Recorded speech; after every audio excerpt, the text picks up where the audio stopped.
And we are live from the heartland where freedom is fighting back and the swamp is getting drained one arrest at a time. I'm Gary Franchi, and this is the Raw Feed. But here's what really sets us apart from the rest. We're not just talking at you, we're talking with you. Your reactions, your comments, your voice matters. We're streaming live to millions worldwide on YouTube and simultaneously on Rumble and X. So right now, grab your phone and text the stream to someone who needs to hear the truth. For our X viewers, hit that repost button and spread the word. If you want to support independent journalism that actually tells you what's happening, the donation links are right there in the description. Every dollar helps us fight the information war. We're going to be featuring your super chats and Rumble rants on screen throughout the show, even if you send them in right now before we dive into today's explosive topics. Your message could be seen by millions worldwide. If you want exclusive access to the Next News team, join our YouTube channel memberships. Each tier unlocks special perks from chat recognition to behind-the-scenes content and our members-only 24/7 Discord server.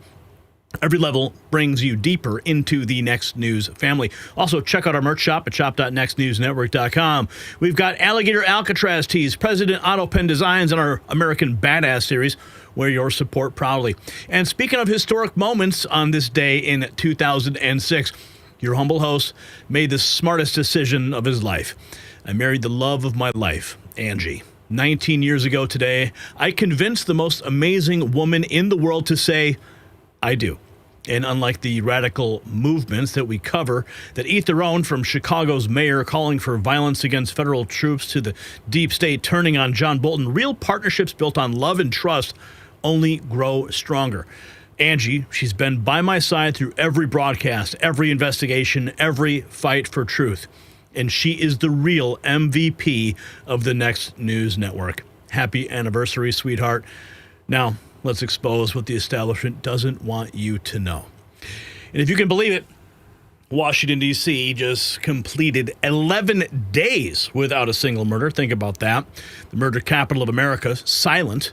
Federal forces and armed National Guard troops have transformed our nation's capital from a war zone into a fortress of peace. Crime is down 35%, over 1,000 criminals off the streets, and 439 illegal alien gang members in custody. So today we're exposing 5 massive stories the mainstream media is desperately trying to bury. Trump's D.C. miracle that saved 700,000 Americans from criminal rule. Chicago's mayor openly calling for violence if Trump sends help to his murder-plagued city. The FBI raid on John Bolton connection to his shadowy palace meetings in Qatar. U.S. warships surrounding Venezuela with 4,000 Marines ready to end Maduro's narco regime. And our boots-on-the-ground investigation into Cracker Barrel's woke transformation, complete with Bud Light on tap. So this is not just news, folks. This is history in the making.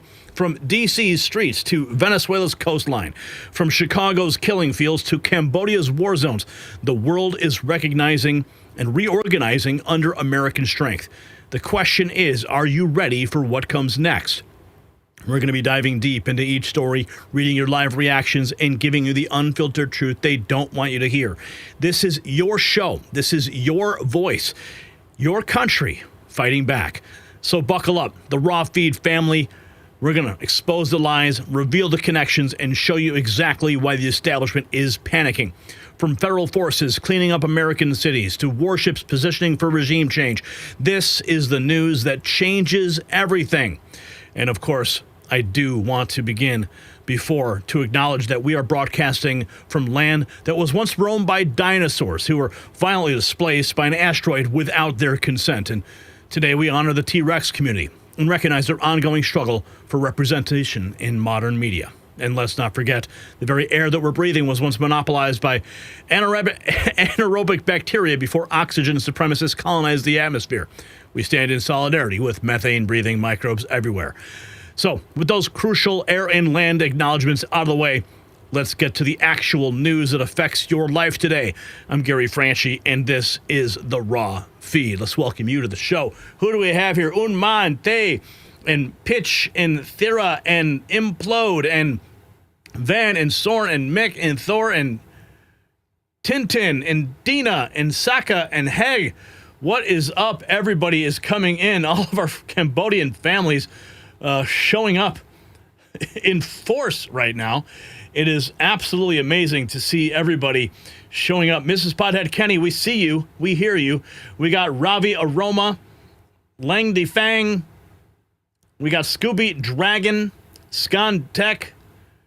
We've got Sandy, LG, Dennis, R. Boyd. We got Billy Price.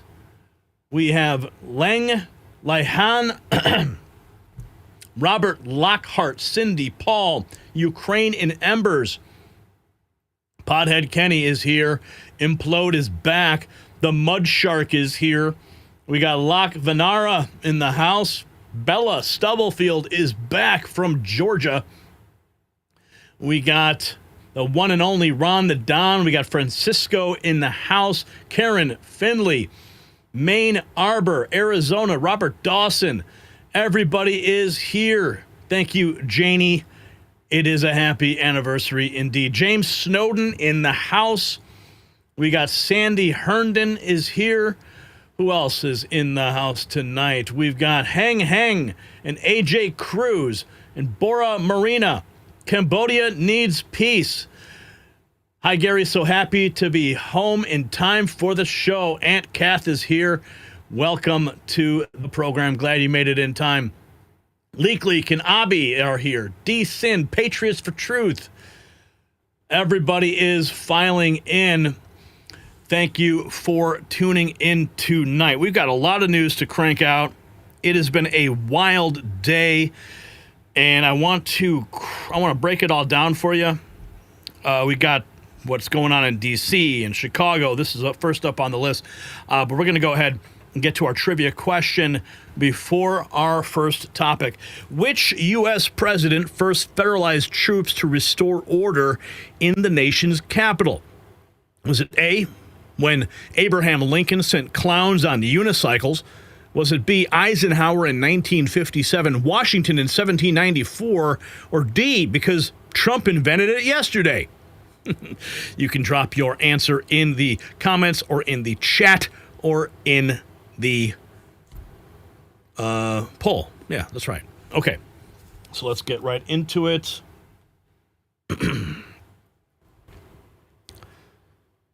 Federal forces just pulled off the impossible. 11 days. That's right. 11 days. 0 murders in Washington, D.C. That is not a typo. The nation's murder capital went completely silent. Armed National Guard troops patrol with smiles on their faces. Crime plummeted 35% overnight. Over 1,000 arrests. But here's where it gets very dangerous. Chicago's mayor just crossed a line that no American official should ever cross. He's now openly calling for violence against federal troops, not protests, not resistance, actual violence. The same federal forces that just saved 700,000 Americans from criminal rule. Yeah, what you're about to see is going to shock you, so keep on watching. And just like Trump's federal forces brought order to D.C., you need to bring order to your family's security. And if chaos hit your city tomorrow, would you be ready? That's why I always recommend My Patriot Supply right now. Save $100 on their 3-month emergency food kit, over 2,000 calories daily for 90 days. Real meals, not freeze-dried mush. Breakfast, lunch, dinner, drinks, snacks, everything packed in sturdy buckets, last 25 years, made in the USA. No MSG, no junk, fast and free shipping, 30-day returns, disaster replacement guarantee. Go to preparewithgary.com right now. Get prepared and get peace of mind. So, the people of Washington, D.C. are speaking out. This man says in the past 11 days, no black person's been unalived in D.C. What? If Black Lives Matter, how come in the past 11 days, since President Trump has federalized the D.C. Metro Police, no black individual has been unalived? I'm going to say that again. How come in the past 11 days, no black person has been unalived in D.C. since President Trump has taken over the D.C. Metro Police? There's a stat that says in the past 7 years in D.C. that black people are 112 times more likely to be unalived than white people. So if Black Lives Matter, the left, Democrats, progressives, how come you all are not celebrating that no black person has been unalived in the past 11 days in D.C. since Trump took over? That's certainly something to celebrate. President Trump in the Oval Office today. We've got the footage. Stephen Miller stunning reporters there, revealing that not only D.C. was being run by criminals, but they were working with some of the most dangerous terrorists in the country, and it was covered up by leadership in Washington, D.C. Watch this. No one can, because they've lost control of their place. Steve Miller, please say a few words. Thank you, sir. So just to, first of all, follow up on what the Vice President said, no police officer working in the city can remember a time in their lives when there has been no murders. You can work at the police department for 20 years, 30 years, your whole life.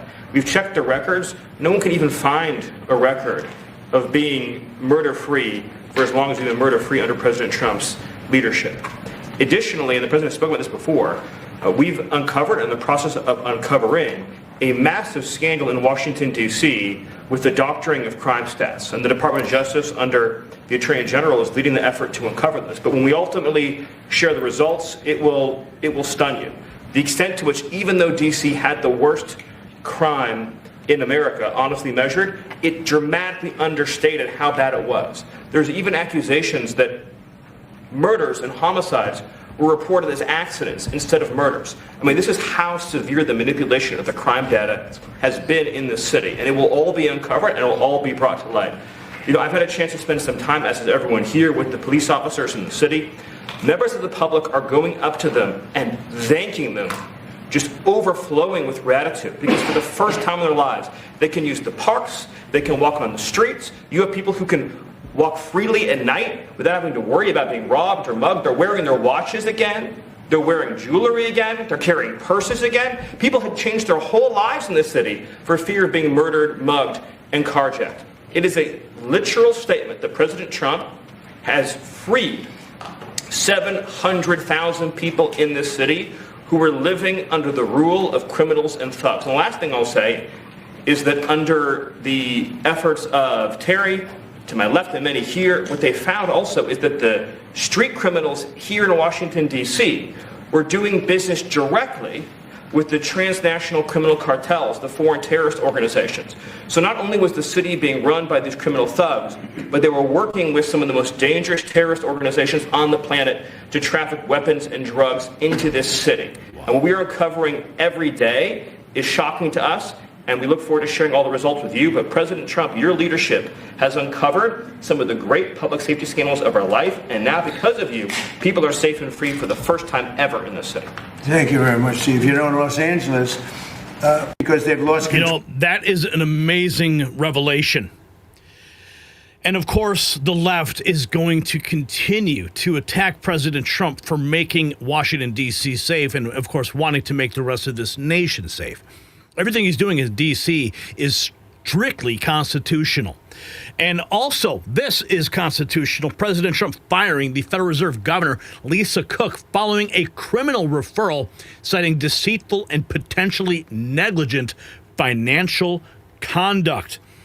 This is the letter that went out from the White House. Dear Governor Cook, pursuant to my authority under Article 2 of the Constitution of the United States and the Federal Reserve Act of 1913 as amended, you are hereby removed from your position in the Board of Governors of the Federal Reserve effective immediately. The Federal Reserve Act provides that you may be removed at my discretion for cause. Section 12 U.S.C. 242. I have determined that there is sufficient cause to remove you from your position.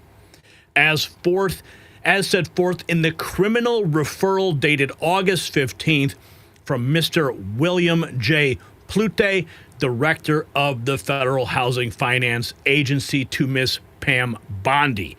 Bye-bye, you are fired. And that is just one more swamp creature who has left the building. Now, what's going to happen with Jerome Powell, that remains to be seen, because others have stated that Jerome Powell, there is cause to fire Jerome Powell. Let's check back in with another D.C. resident praising Trump. The bypass. These are the voices that you will never. These are the voices you will never see on the mainstream news. because these voices do not add up into their narrative. Listen.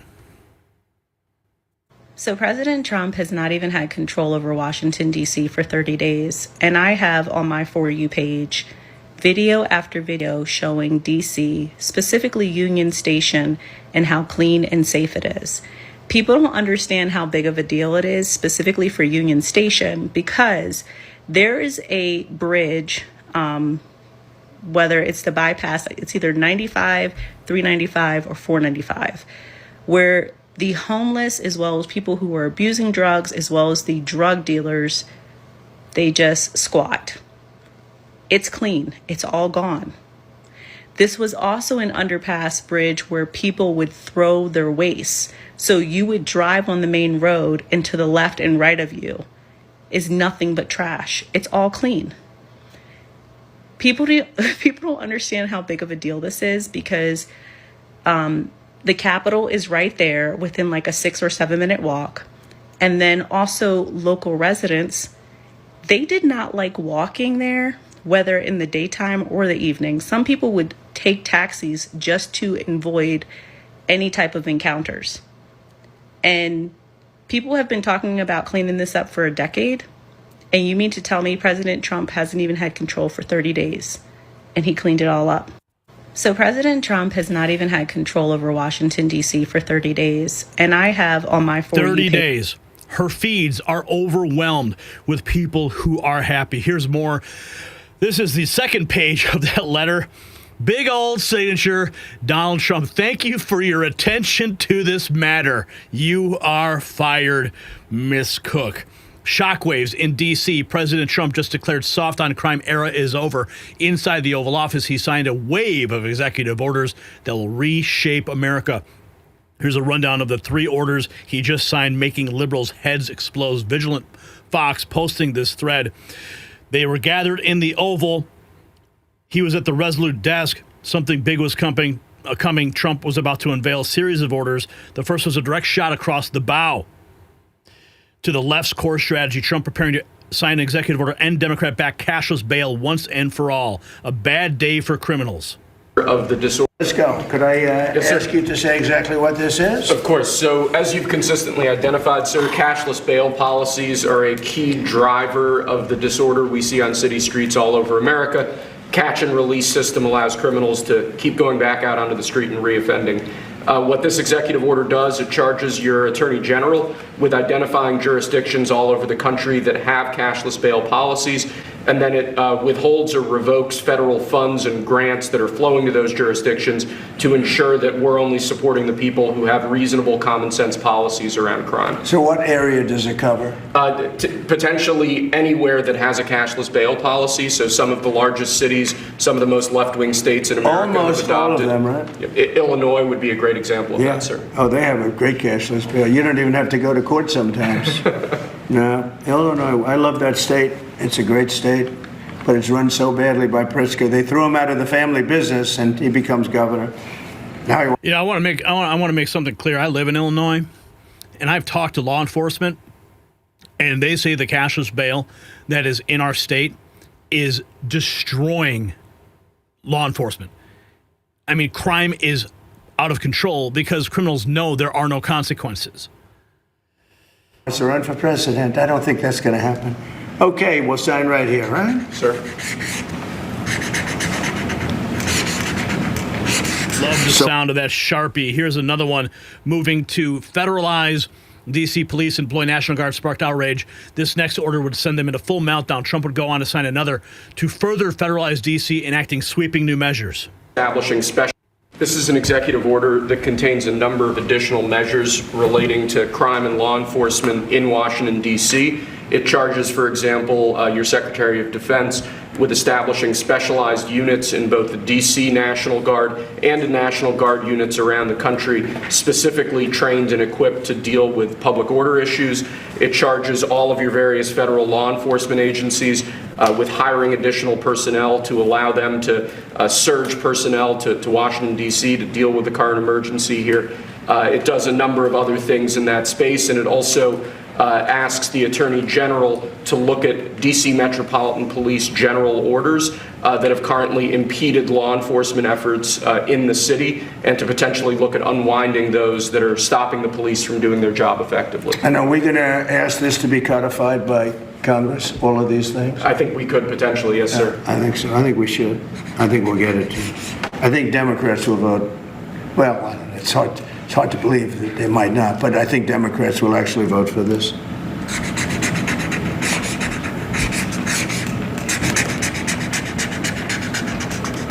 The Sharpie of power right there. And that is just a couple here. That's when Trump dropped a bombshell. This one sure to ignite controversy, he writes, with equal outrage coming from both left and right. Trump was about to sign an executive order banning the burning of the American flag with a penalty of 1 year in prison. Listen to this. Flag. Lastly, sir, this is an executive order on flag burning. It charges your Attorney General. Would you listen to this? This is very important. Flag burning. All over the country, they're burning flags.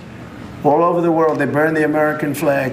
And as you know, through a very sad court, I guess it was a 5-4 decision, they called it freedom of speech. But there's another reason, which is perhaps much more important. It's called death. Because what happens when you burn a flag is the area goes crazy. If you have hundreds of people, they go crazy. You can do other things. You can burn this piece of paper. You can, but when you burn the American flag, it incites riots at levels that we've never seen before. People go crazy. In a way, both ways. There are some that are going crazy for doing it. There are others that are angry about them doing it. Do you want to discuss that? Sure. So what the executive order does, sir, it charges your Department of Justice with investigating instances of flag burning, and then where there's evidence of criminal activity, where prosecution wouldn't fall afoul of the First Amendment, and instructs the Department of Justice to prosecute those who are engaged in these instances of flag burning. And what the penalty is going to be, if you burn a flag, you get 1 year in jail. No early exits, no nothing. You get 1 year in jail. If you burn a flag, you get, and what it does is incite to riot. I hope they use that language, by the way. Did they? Yeah, incitement is. Incite to riot. And you burn a flag, you get 1 year in jail. You don't get 10 years, you don't get 1 month. You get 1 year in jail, and it goes on your record. And you will see flag burning stopping immediately, just like when I signed the Statute and Monument Act. 10 years in jail if you hurt any of our beautiful monuments. Everybody left town. They were gone. Never had a problem after that. It's pretty amazing. We stopped it. But this is something that's, I don't know, in a certain way, it's equally as important. Some people would say it's more important. Because the people in this country don't want to see our American flag burned and spit on. And by people that are, in many cases, paid agitators. Yep. They're paid by the radical left to do it. You talk to these people, they don't even know, half of them don't even know what they're doing. They say, I don't know, they gave me money to do this.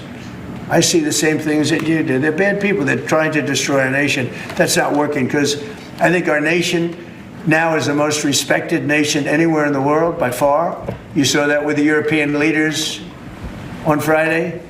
You saw that with NATO, where they agreed to go from 2% no pay to 5% fully paid up. Trillions of dollars paid, where they respect your president to a level that they jokingly call me the president of Europe.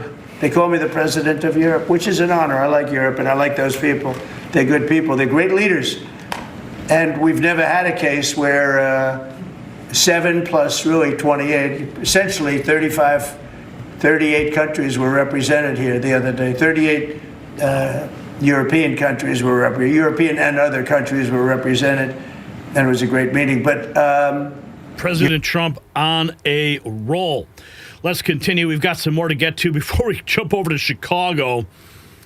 Okay, here is more. President Trump, we are ready to go anywhere. Our military is full. We can go anywhere on less than 24 hours notice. And that is why Chicago Mayor's Brandon Johnson is having panic attacks with J.B. Pritzker. We're ready to go anywhere. We have a full complement of great human beings. We're full. You know, our military is full. We were way empty 1 year ago. Now we're full. So we can go anywhere on less than 24 hours notice. We're ready to go anywhere. We can go anywhere. Here is the Secretary of Defense, Hegseth, talking about defending the nation's capital. Thank you very much for your leadership, and the Defense Department is proud to be a part of this task force. Just like we have been down at the southwest border, where crossings are at 0, we've got national defense areas where we're working with Border Patrol to secure the southern border for the American people. Just like Los Angeles, where ICE officers deserve to do their job without being attacked, we're really proud to be a part of defending the nation's capital and ensuring it is safe and beautiful and working with law enforcement. And Mr. President, let me tell you, the morale of the troops, getting out there talking to them, they love this mission. They're grateful to be doing it, whether they're DC National Guard or other state National Guards. And at your direction as well, sir, it's just common sense to make sure they're armed as well. And so we're rolling out ensuring they're armed, capable of defending themselves and others if need be, supporting law enforcement, and we're proud to be there, sir. Well, Mr. President, thank you very much. Now they are armed. Listen to that. All the criminals out there are shaking in their boots. We played this clip, Stephen Miller remarking that President Trump has freed 700,000 people in the city who are living under the rule of criminals and thugs. United States Marshal Service Director presenting POTUS with an honorary U.S. Marshal Service badge. Beautiful moment there. DEA HQ Administrator Terry Cole, the men and women of the Metropolitan Police Department are back. They enjoyed doing their job again, thanks to you, Mr. President, and our federal task force. You are making D.C. safe once again. President Trump dropping a truth nuke. A lot of people say maybe like I'm a dictator. Dictator. We don't need him. Freedom, freedom. He's a dictator. He's a dictator. A lot of people are saying maybe we like a dictator. I don't like a dictator. I'm not a dictator. I'm a man with great common sense, and I'm a smart person. And when I see what's happening to our cities, and then you send in troops, instead of being praised, they're saying you're trying to take over the republic. These people are sick. But I'm really saying, and I say this to all of you, in a certain way, we should wait to be asked, because they have cities that are so under control, out of control. So we go in and fix it. They take the full credit for it, and they go out and say, "I heard it this morning. We don't need them." People are begging all over America for Trump to come in and clean up the crime like he is doing in Washington, D.C. Let's check in real quick with the vice president, and then we are going to jump over to what's happening in Chicago.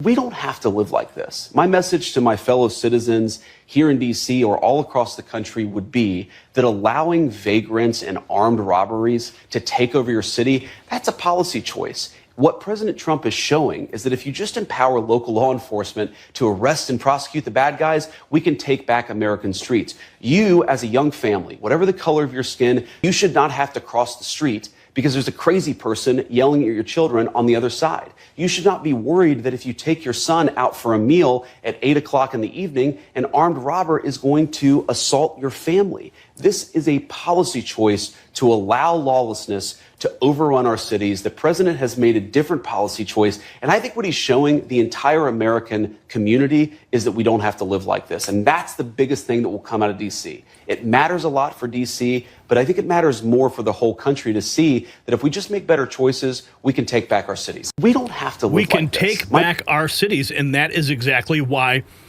we have J.B. Pritzker and we have Mayor Brandon Johnson melting down. Look at this. Chicago Mayor Brandon Johnson melting down as Trump sends forces to clean up the chaos. Johnson calls it terrorism when criminals are stopped, claiming the city won't bend or break or bow.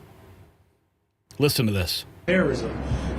Yeah, thank you for that question. The way we address the field. I mean, first of all, I want to commend Brandon Johnson for coming out of his safe space in his home, because it's well known that he has crippling panic attacks that force him to hide in his home for weeks on end. It's an open secret in Chicago, because he cannot face the music. And I don't know what amount of medication he had to take to go to the microphone here today, but probably a good handful just to be able to face the music. But see, he's on offensive because he knows that Trump is coming for Chicago. You know, Donald Trump, he has a beautiful building in Chicago. And people are always outside protesting. They're doing horrible things outside that building. Anyway, let's listen to what Brandon Johnson's crying about. Yeah, thank you for that question. The way we address the fear is that we stand firm together. That's why you have this full display today, that we are going to have the backs of working people across this city, and that any attempt to intimidate our people from being able to live their lives, that is the quintessential example of terrorism. And we will not bend, break, or bow to that type of tyranny. So we're going to continue to make sure that the people of Chicago know their rights, and business, philanthropic, labor, elected leaders, faith leaders, we're all going to put our arms around every single resident of the city to ensure that our way of life is not disrupted. Yeah, and of course, you see Governor Pritzker there in the background. This is 17 minutes ago, Rapid Response, which is the president's official media response Twitter account, posting this 17 minutes ago. NBC says this year Chicago is still averaging over 1 killing a day. So far this year, the city is still averaging over 1 killing a day. Just this weekend, there were 3 homicides and 27 people were shot. We still have a problem. We have a problem with illegal guns. We have a high murder rate. We need help with that. So far this We need help with that, and that is why President Trump is on the case. Benny Johnson posting, this is the single greatest 15-second video on the internet right now. Left-wing Illinois governor says he lives rent-free in Trump's head. Then the cameraman does something incredible. Give him an Oscar for cinematography right now. Well, as you could tell, Governor Pritzker took a moment from the buffet station to make these remarks. Chicago, so that we're very pleased about the progress that we're making. I know that I live rent-free in the president's head, and I wish he would spend some time in Chicago so that he could see what a lovely city we have. Governor, quick follow-up. What do you do if the National Guard is activated and comes here? Like I said, horrible things happen outside of Trump Tower. Let's continue. Here we have Governor J.B. Pritzker says President Trump is not wanted or needed in Chicago. In my opinion, I think J.B. Pritzker is worried that there will be more mouths to feed if the National Guard come in. That means less food on the plate for Governor Pritzker to swallow whole. It is a threat to every single buffet station in Chicago, where Governor Pritzker loves to go and feast. Governor Pritzker says Trump is not wanted or needed. Mayor of Chicago, Brandon Johnson, has the worst approval rating in mayoral history. People of Chicago want and need Trump desperately. Let's check in more from this gaggle with the governor of Illinois. Instead, I say, Mr. President, do not come to Chicago.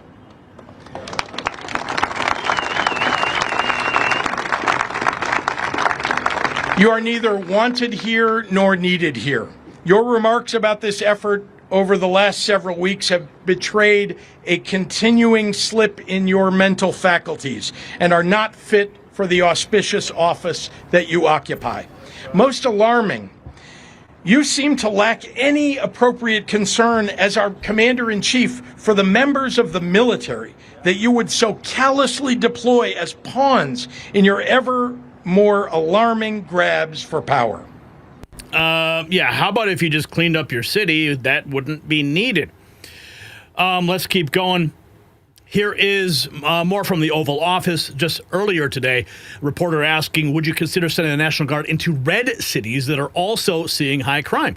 The president responds. Seeing high crime. Mr. President, on the National Guard, you've talked a lot about Democratic-run cities and states. Yeah. Would you also consider sending the National Guard into red states and red cities that are also seeing high crime? Sure, but there aren't that many of them. If you look at the top 25 cities for crime, just about every one of those cities is run by Democrats. Mr. President, on the National Guard... Just about everyone is run by Democrats.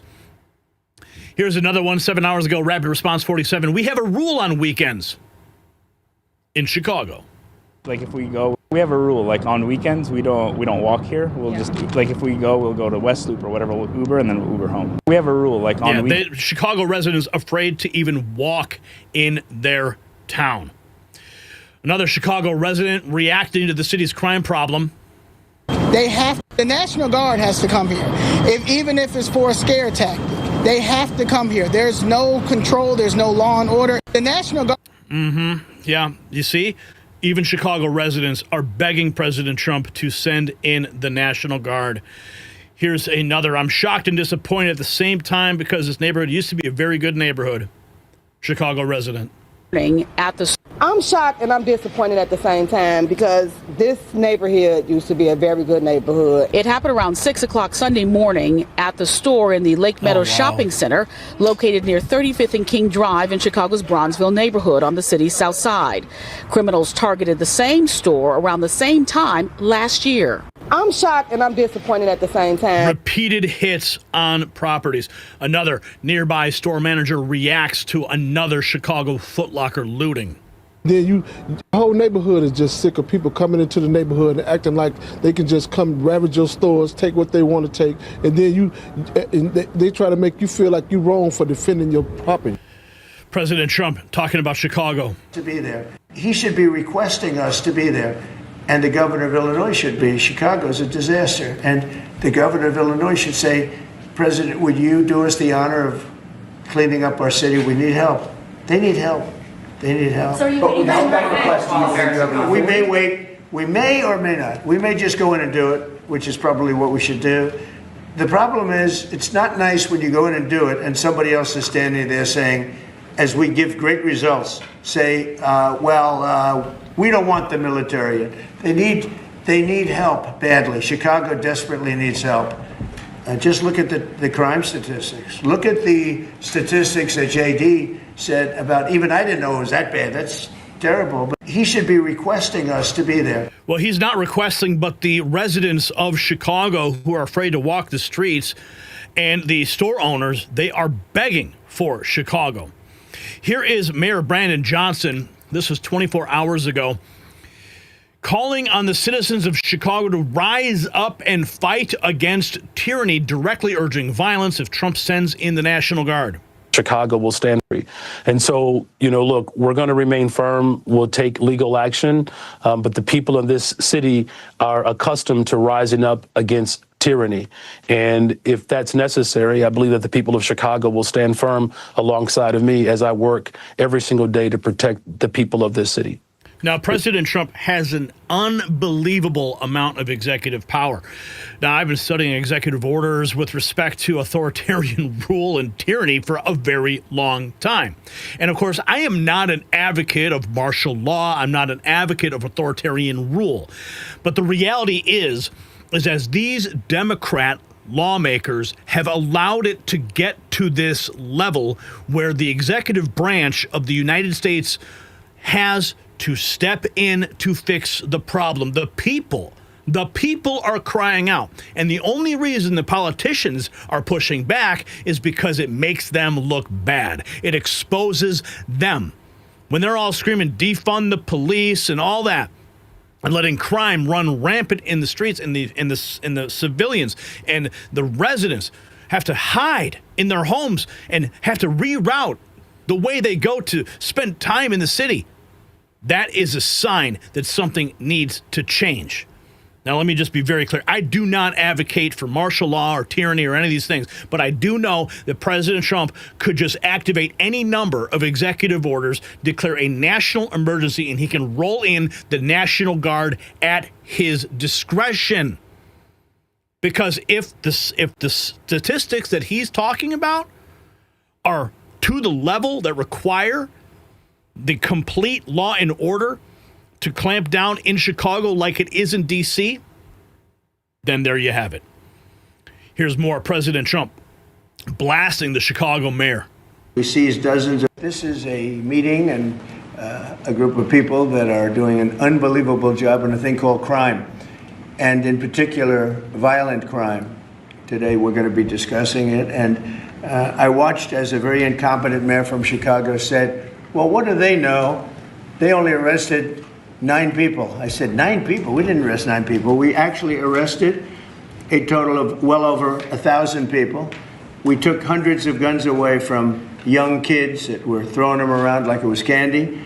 We apprehended scores of illegal aliens. We seized dozens of illegal firearms. There have been 0 murders. It sounds sort of terrible to say. It's embarrassing. I did this over the weekend. I'm making a speech, and I acted like I was so proud as I said, we've had 0 murders in the last week. And some of these people were from foreign countries. They said, that doesn't sound so good. And I said, well, it doesn't sound good, but Washington was the most dangerous place in this country. And now, you know what? It's probably the safest place in our country. Everyone's starting to come here.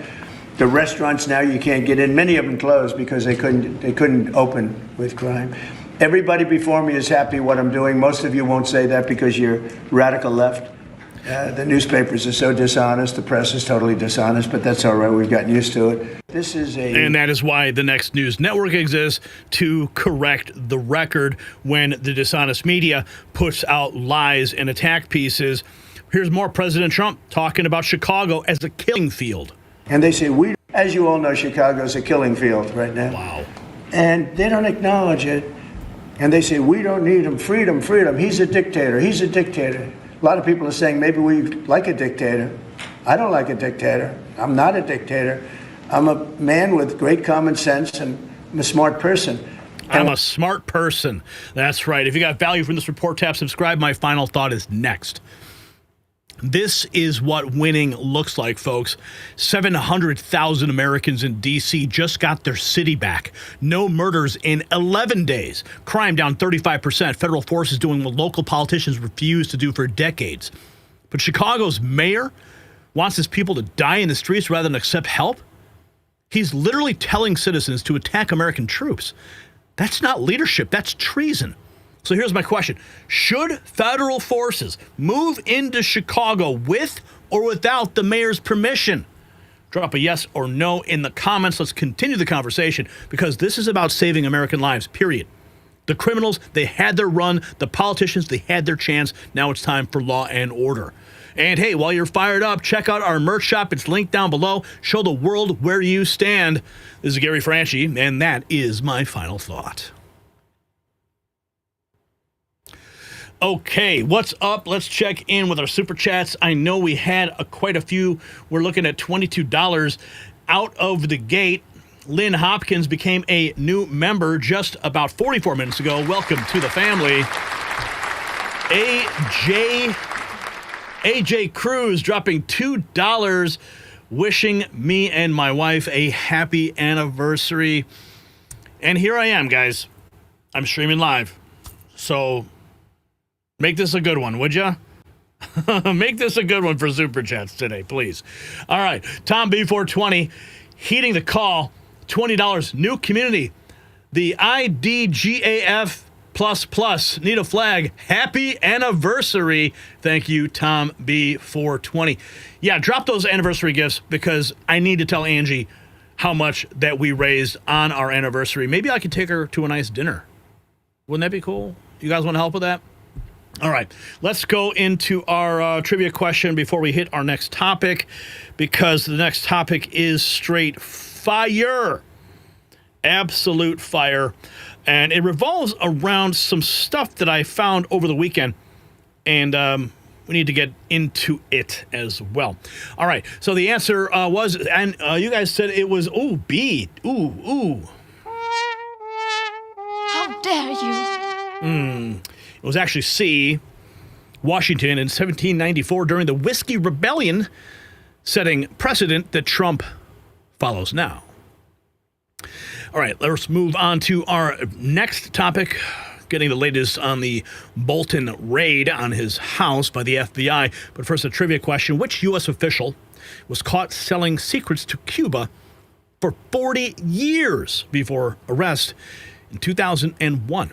Was it A, Ana Montes at the DIA, B, Benedict Arnold's ghost, C, a really smart parrot, or D, the White House coffee maker?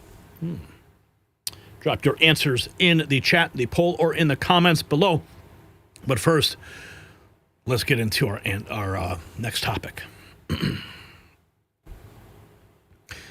The FBI just raided John Bolton's home on Friday. Boxes of documents hauled away, electronics seized. But the real story isn't what they found in his house. It's what we found in Qatar. We have obtained exclusive footage of Bolton walking alone down a Doha street in January of 2020.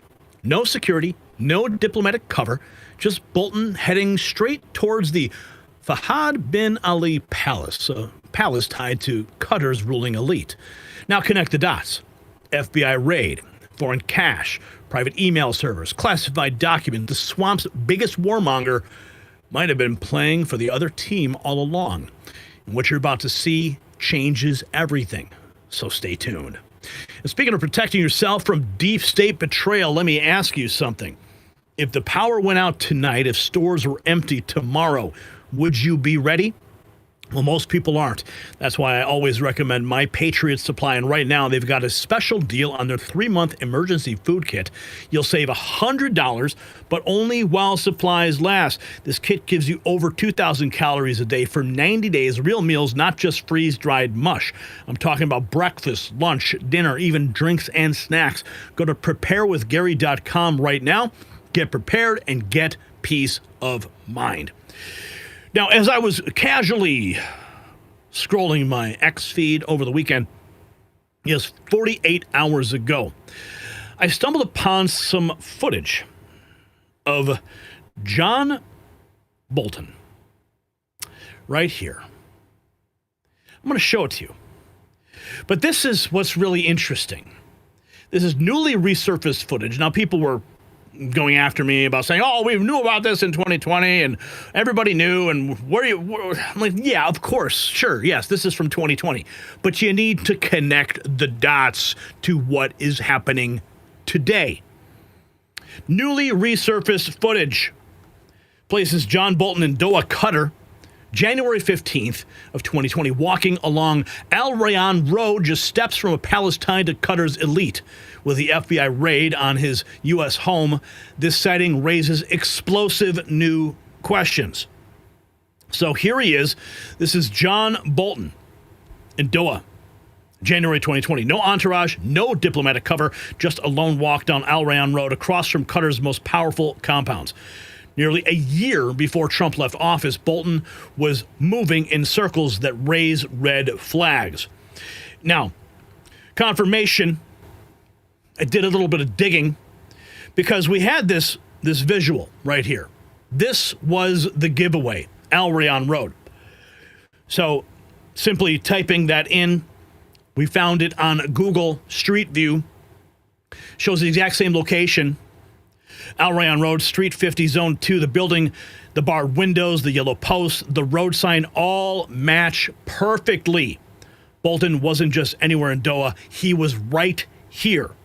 Now, taking a look at the bird's eye view, the red box marks the stretch of road where Bolton was filmed. This is not speculation. The architecture, the windows, the sign, the exact street line up. Bolton was physically in Doha. Now take a closer look, all right? It's the green box that matters here. The red box is where Bolton was filmed. The green box is the Fahd bin Ali Palace. He wasn't wandering randomly. He was walking directly down the road toward a palace tied to Qatar's political elite because the destination matters. Now, here is the Fahd bin Ali Palace itself, listed as a government office in Doha. It is not a random villa. It's the site tied to Qatar's ruling elite, power, influence, and money all converge right there, and Bolton was filmed walking right towards it. Fast forward to now, the FBI raided his home. Agents hauled away boxes of documents and electronics. When you connect this raid to Bolton's movements in Doha in 2020, the questions multiply. What did he know, and who was he meeting with? Photographs there from the raid on his home. Even the New York Post splashing it across their front page, FBI raids Bolton's stash.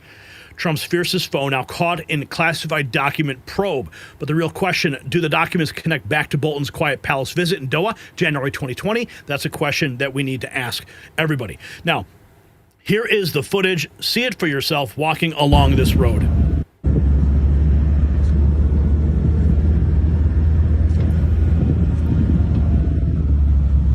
absolutely bizarre. Now, people were beginning to ask questions. Franchi, where did you find this footage? Well, the story is not over. Bolton in Doha, Palace ties, FBI raid. The story is not over. We're going to continue digging. Now, this is the actual post. Back in 2020, locals in Qatar were asking the question, is this John Bolton walking on the sidewalk, or is this John Bolton's doppelganger? This is the original post. You can see the date right there. I'll zoom in so you can see it. January 15th of 2020. The $1 million question today in Qatar. And there is the footage. And of course, people, Anons were all over this back in 2020. This is old news. Do try to keep up. I said, read the thread again. This isn't old news. The footage is from 2020, but the FBI raid happened yesterday. The dots weren't connected until now. That is the whole point. Try to keep up. So we're going to continue tracking all of this because there is more. Okay. The House Permanent Select Committee chair weighing in on the FBI raid on the former Trump National Security Advisor John Bolton's home. Let's listen in. This is Fox Business just 11 hours ago on Mornings with Maria. Driven by the national. I suspect that if the media and the American people let this case actually unfold, if they let the investigation unfold as it's currently doing, they're going to find out that what we're doing is being very deliberate and being very driven by the national interest and by the law here, and that's as it should be. That's Vice President J.D. Vance defending the federal government's investigation into former National Security Advisor John Bolton, pushing back against Democrats who are calling the raid on Bolton's home retribution. The FBI conducting a surprise raid on Friday on Bolton's Maryland home over claims that he sent highly sensitive classified documents from a private email server to his family during the first Trump administration. Bolton has not been charged with any crimes. What is it with these guys and their private email servers? Seriously.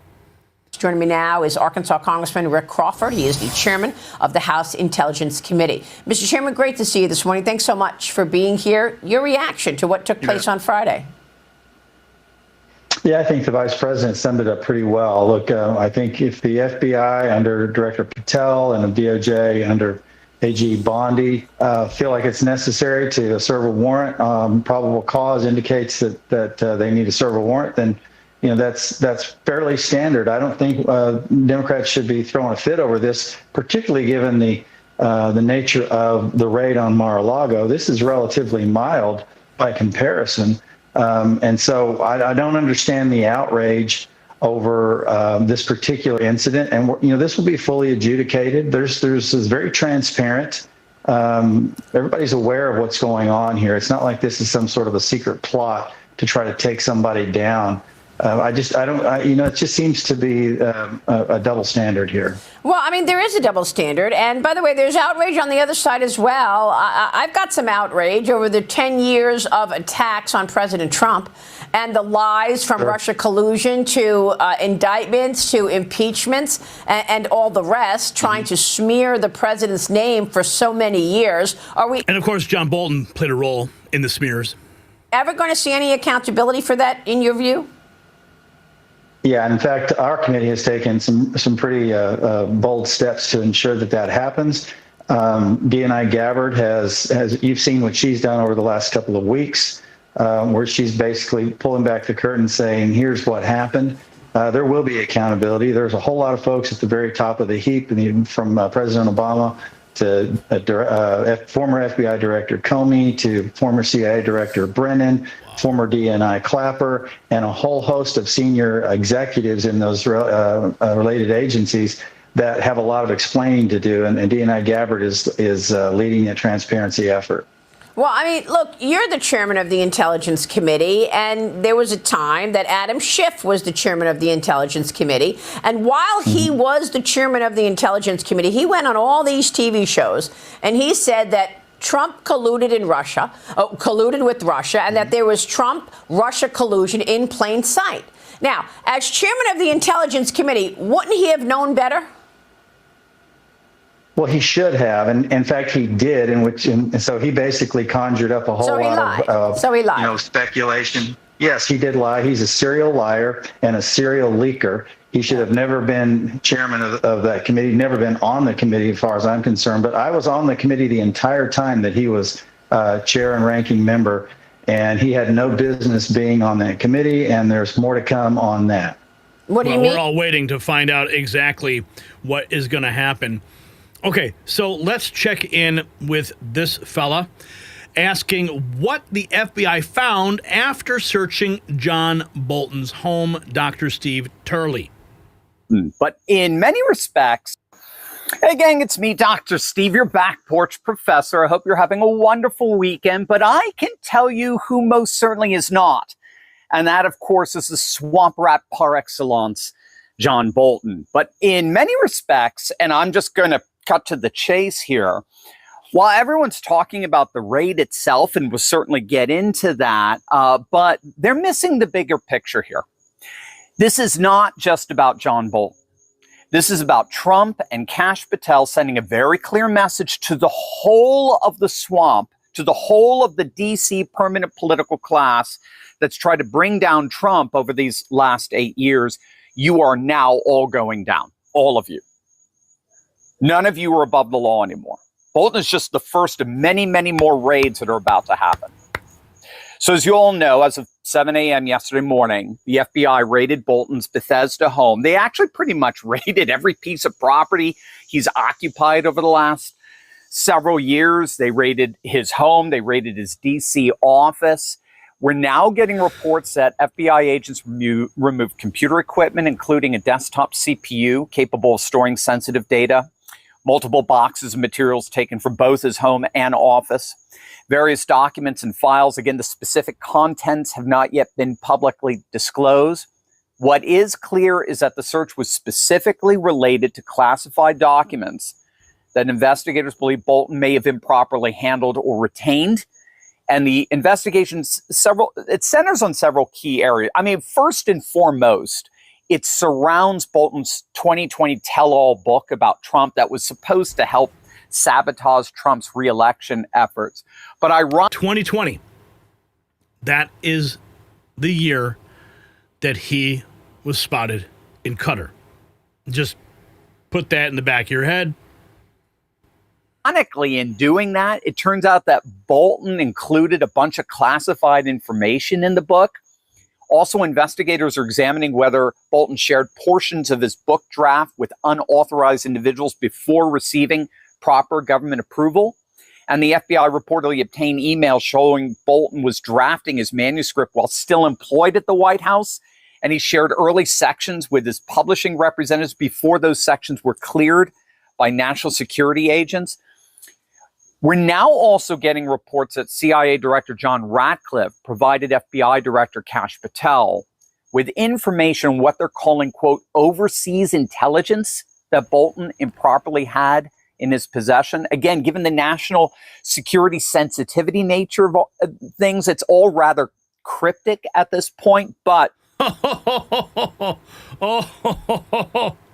he was spotted in 2020 walking to the palace in Doha. Oh, my goodness.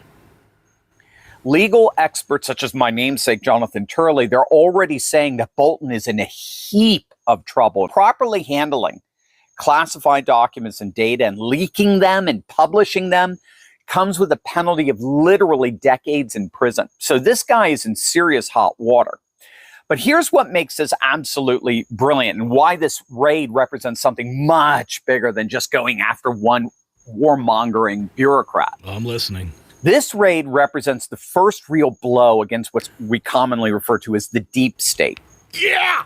These are the unelected bureaucrats who think they're untouchable. The ones who leak classified information to hurt presidents they don't like. The ones who write books and then go on CNN to cash in on their government service, right?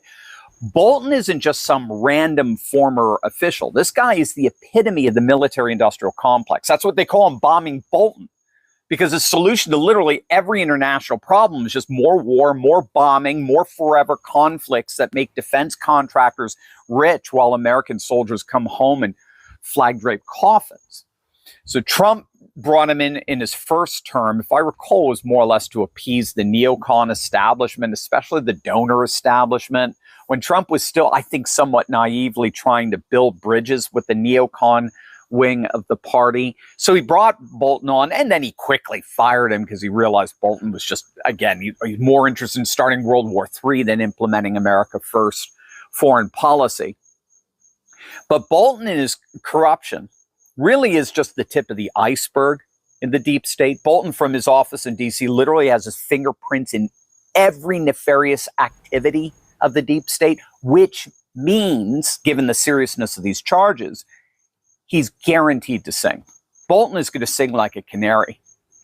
And that song is going to be bringing down a whole bunch of players here. And so we're talking about, I mean, Bolton is just the first domino to fall here. We now know James Comey is under investigation. John Brennan is under investigation. It looks like the Clintons are in Kash Patel's sights.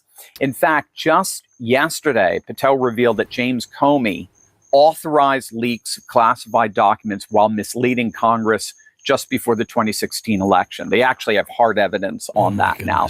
So we're talking about a systematic cleaning of the House that should have happened years ago. I mean, these people have been breaking the law left and right. They've been profiting from their positions. They thought they were untouchable because they were part of the Washington establishment, and on and on and on. Well, the establishment just got a very rude wake-up call as of 7 a.m. yesterday morning. So bottom line, I think this is why elections matter. This is why we fought so hard to get Trump back in the White House, and why we need people like Kash Patel in positions of actual authority. Because for too long, we've watched a two-tier justice system where the rules only apply to conservatives while liberals skate free. That ends now. But here's what I need you to do, gang. Share this video. Make sure everyone knows what's really happening here with the Bolton raid and why it matters at a larger scale. The legacy media is going to do everything they can to spin this as Trump's revenge and weaponizing the DOJ and all that nonsense. No, this is equal justice under the law, finally. And it's all because of what you did on November the 5th. So make sure to smack that bell and subscribe button if you want to stay updated on every single development of what I'm calling the great cleansing of Washington, D.C., because this Bolton raid, this is just day one.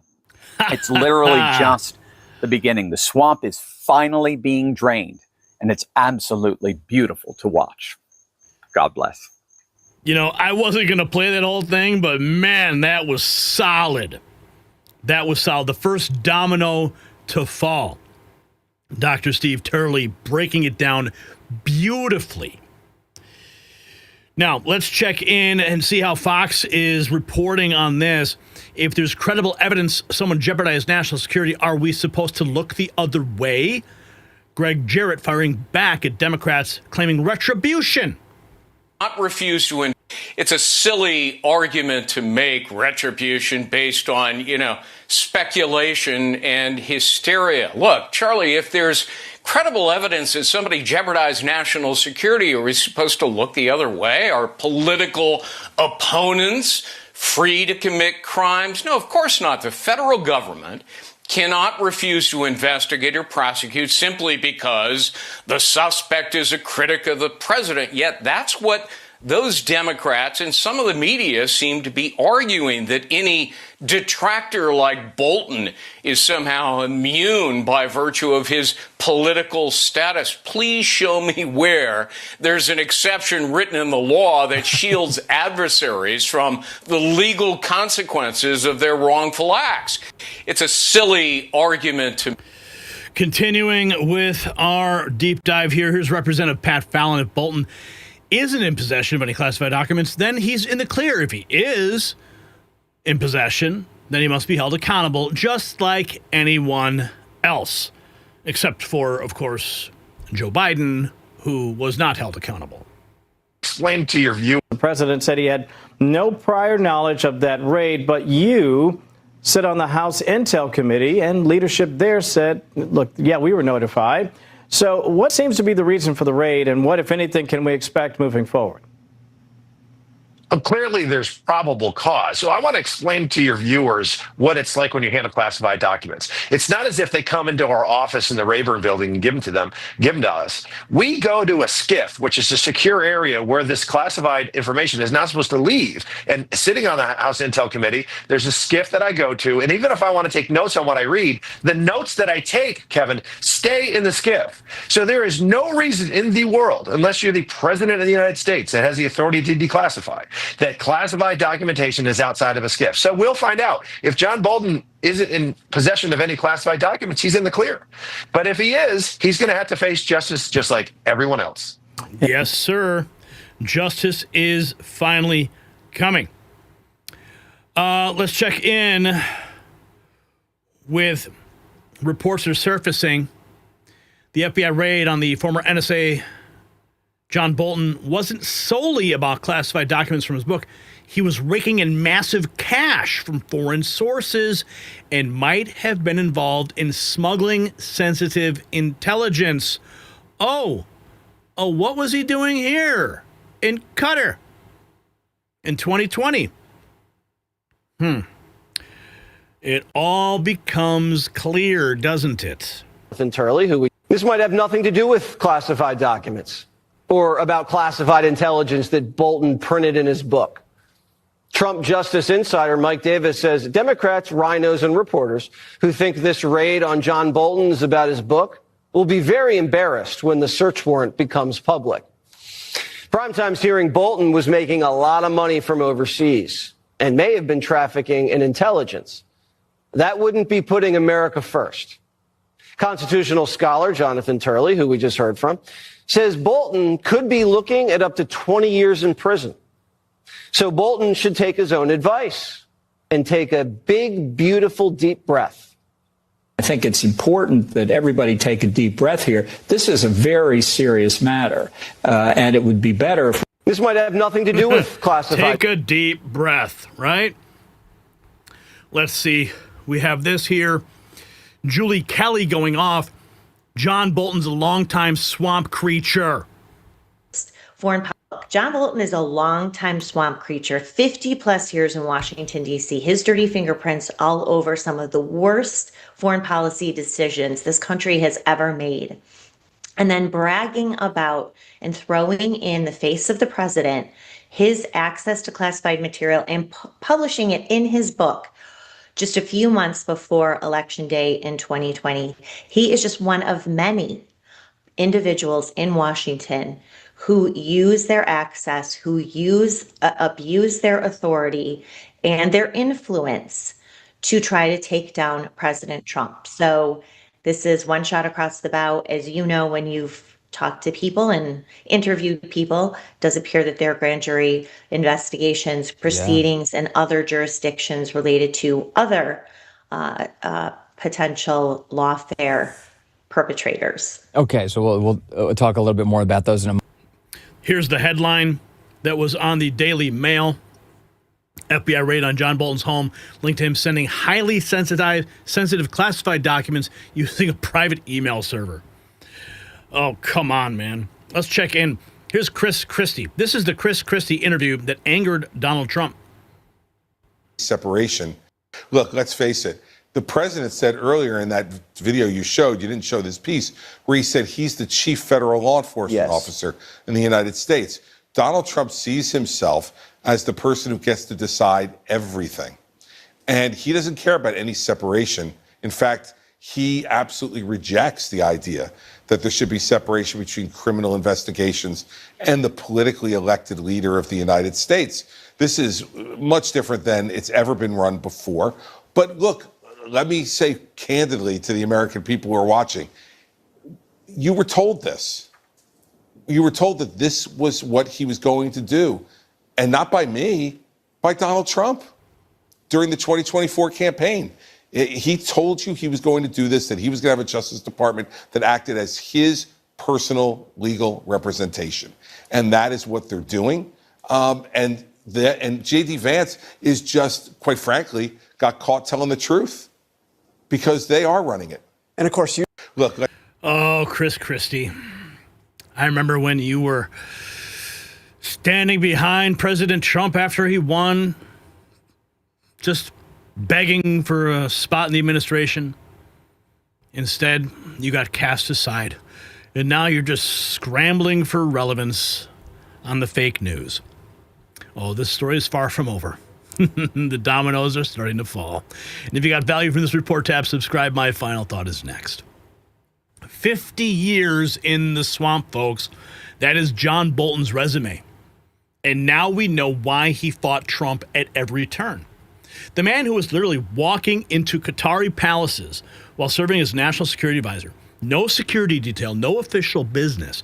Just Bolton, whoever was waiting behind those palace doors. The FBI didn't raid his home over some book dispute. This is about foreign cash, private servers, and classified intel going places it should never go. So here's my question. Should Bolton face the same treatment as any American who sells out to foreign powers? Drop a yes or no in the comments. The establishment's protected him for decades. Time's up. Justice doesn't care about your mustache or your war medals. And check out our merch shop below and show them that we are done with the betrayals. This is Gary Franchi, and that is my final thought. All right, you guys are showing up for Angie and I today. Thank you so much. We're at $61.99. Let's see here. We got Tom B420 dropping another $10. Wish I could do more. Have a good night with the wifey. Thanks for the sacrifice. N34 Live. Ocean Breathes Salty dropping $10. Happy anniversary. Thank you, Ocean Breathes Salty. And Nico Valley dropping $20. Happy anniversary. Thank you guys so much for those warm messages and for contributing to the longevity of this program. And I will make sure Angie hears every one of your messages. Of course, she's watching right now. So keep those super chats coming because I don't want to get in too much trouble tonight, you know? All right, let's get to our trivia answer before we get to our next topic of the evening because we are only getting started on the Raw feed.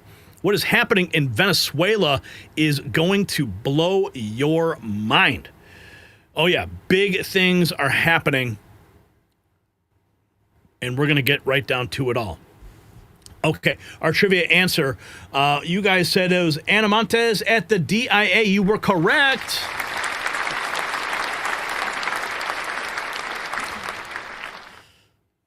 Proving the deep state betrayal has a very long and ugly history.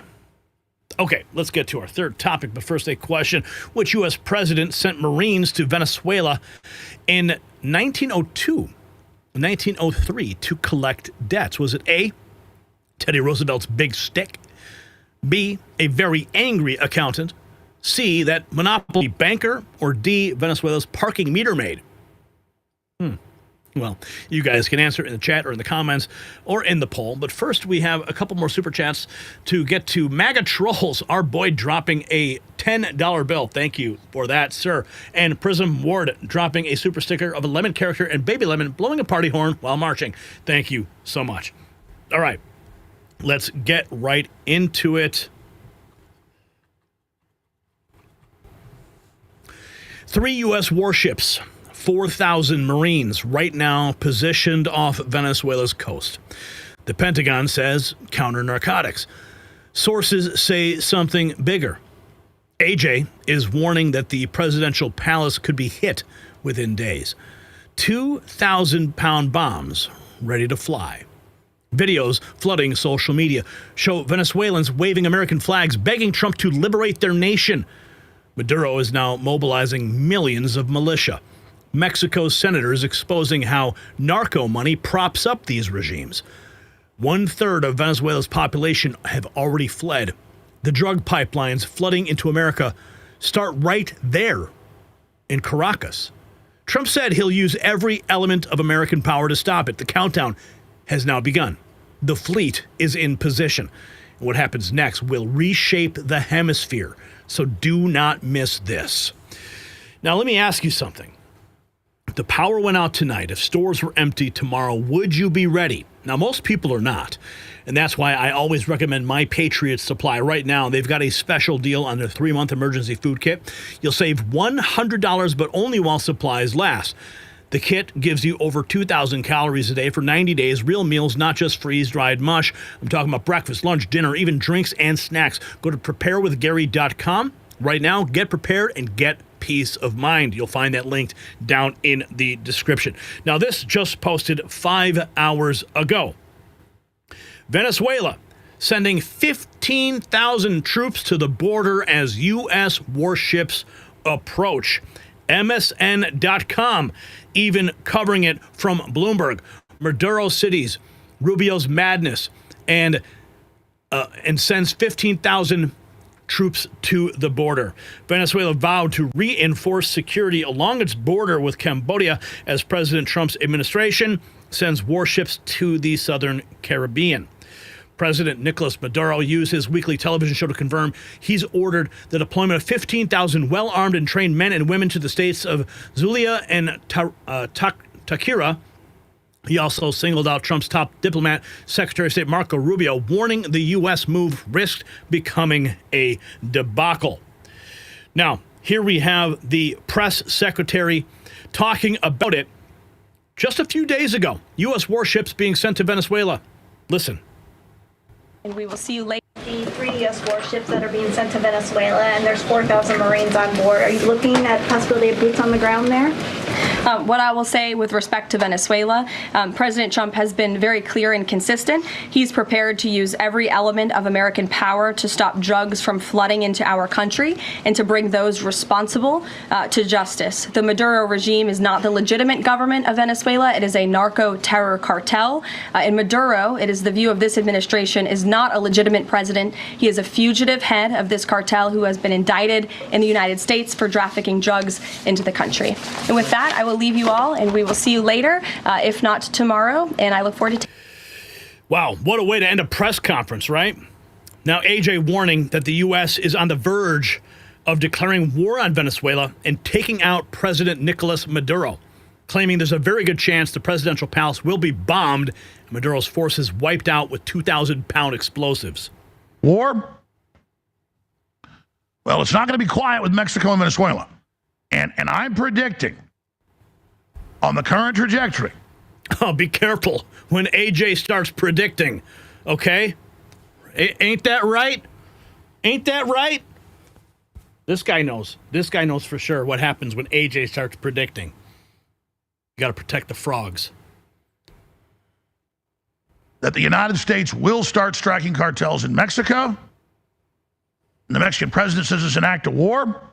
Well, go ahead and do something. And then Venezuela, very good chance you're going to see Maduro get his ass blown off. Very good chance you're going to see the presidential palace and the rest of it and his people killed with bombs, 2,000-pound bombs. Now, I want to make a point that several months back, at the beginning of the Trump administration, we were tracking a lot of the movements of the cartel, the language from the White House with respect to drone overflights and attacks directly to the cartels in Mexico. That's already been authorized. Now, taken to Venezuela is the next level. Checking in here, the Maduro regime, Maria Concha Machado, the Maduro regime is a criminal structure that has caused immense harm to our people. It has forced a third of our population to flee, destabilized the entire region, and created a direct threat to U.S. security. Seeing the right. Maria Corina Machado is here to react. Maria, this is a very interesting time. Something is clearly on the horizon, about to happen. I spoke to a Venezuelan recently who said that the mood in Venezuela is one of silent euphoria. Explain. Oh, thank you very much, Rachel. First and foremost, and on behalf of the Venezuelan people, I want to thank President Trump. I want to thank Vice President Vance, Secretary Rubio, and Secretary Hegseth, because finally we're seeing the right approach with courage and clarity towards a criminal enterprise that has taken over our country, our land, our resources, our institutions, destroying Venezuela, bringing misery to our people, and destabilizing the region in order to harm the United States of America. Venezuela has been turned into a safe haven of all criminal networks and the enemies of the Western Hemisphere. Venezuela has been turned into a satellite of the Iranian regime. And the Maduro regime has opened our land and our resources to the Chinese regime, to the Russian regime, and also to criminal terrorist organizations. But the time has come for change. And that change might be just hours away. U.S. warships approaching Venezuela. Strategic signs or prepping for more? Looking at the recent deployment of U.S. warships in the Caribbean, the U.S. says this is for counter-narcotics operations, while some Venezuelans are hoping it's more focused on regime change. Venezuela's ally, Russia, has even suggested sending long-range drones to the country to put U.S. bases in the region at risk. So, deployed. And let's get this man, David Nino Rodriguez, let's listen to his take about sending the warships to Venezuela. All their artillery. Folks, this is getting really interesting. We are sending warships down to Venezuela. Now ask yourself why. Well, there is a $50 million bounty on Maduro's head. We know that he's an illegitimate president. We also know China has their hands in Venezuela. Where do you think they're going to be getting all their artillery from? Also, Venezuela, through satellite imagery, has been said to have silos, nuclear silos that could reach America like that. So this is more than just what they're telling you. This has a lot to do with China and even Iran. Iran even has their tentacles into Venezuela. So now Maduro is activating 4,500,000 militia to fight against, I guess, the United States. We're coming into a standoff. It is also reported that we're sending 4,500 troops to accompany the battleships. This is going to keep building and building and building until something pops, folks. I'll be on my YouTube channel talking about it today at 9:30 a.m. Mountain Standard Time. You can also watch. Rock and roll. Check this out. Here is Pam Bondi announcing the $50 million reward for information leading to the arrest of the Venezuelan president. The arrest of Nick. Today, the Department of Justice and State Department are announcing a historic $50 million reward for information leading to the arrest of Nicolas Maduro. Maduro uses foreign terrorist organizations like TDA, Sinaloa, and Cartel of the Suns to bring deadly drugs and violence into our country. To date, the DEA has seized 30 tons of cocaine linked to Maduro and his associates, with nearly 7 tons linked to Maduro himself, which represents a primary source of income for the deadly cartels based in Venezuela and Mexico. Cocaine is often laced with fentanyl, resulting in the loss and destruction of countless American lives. The DOJ has seized over $700 million of Maduro-linked assets, including 2 private jets, 9 vehicles, and more. Yet Maduro's reign of terror continues. He is one of the largest narco-traffickers in the world and a threat to our national security.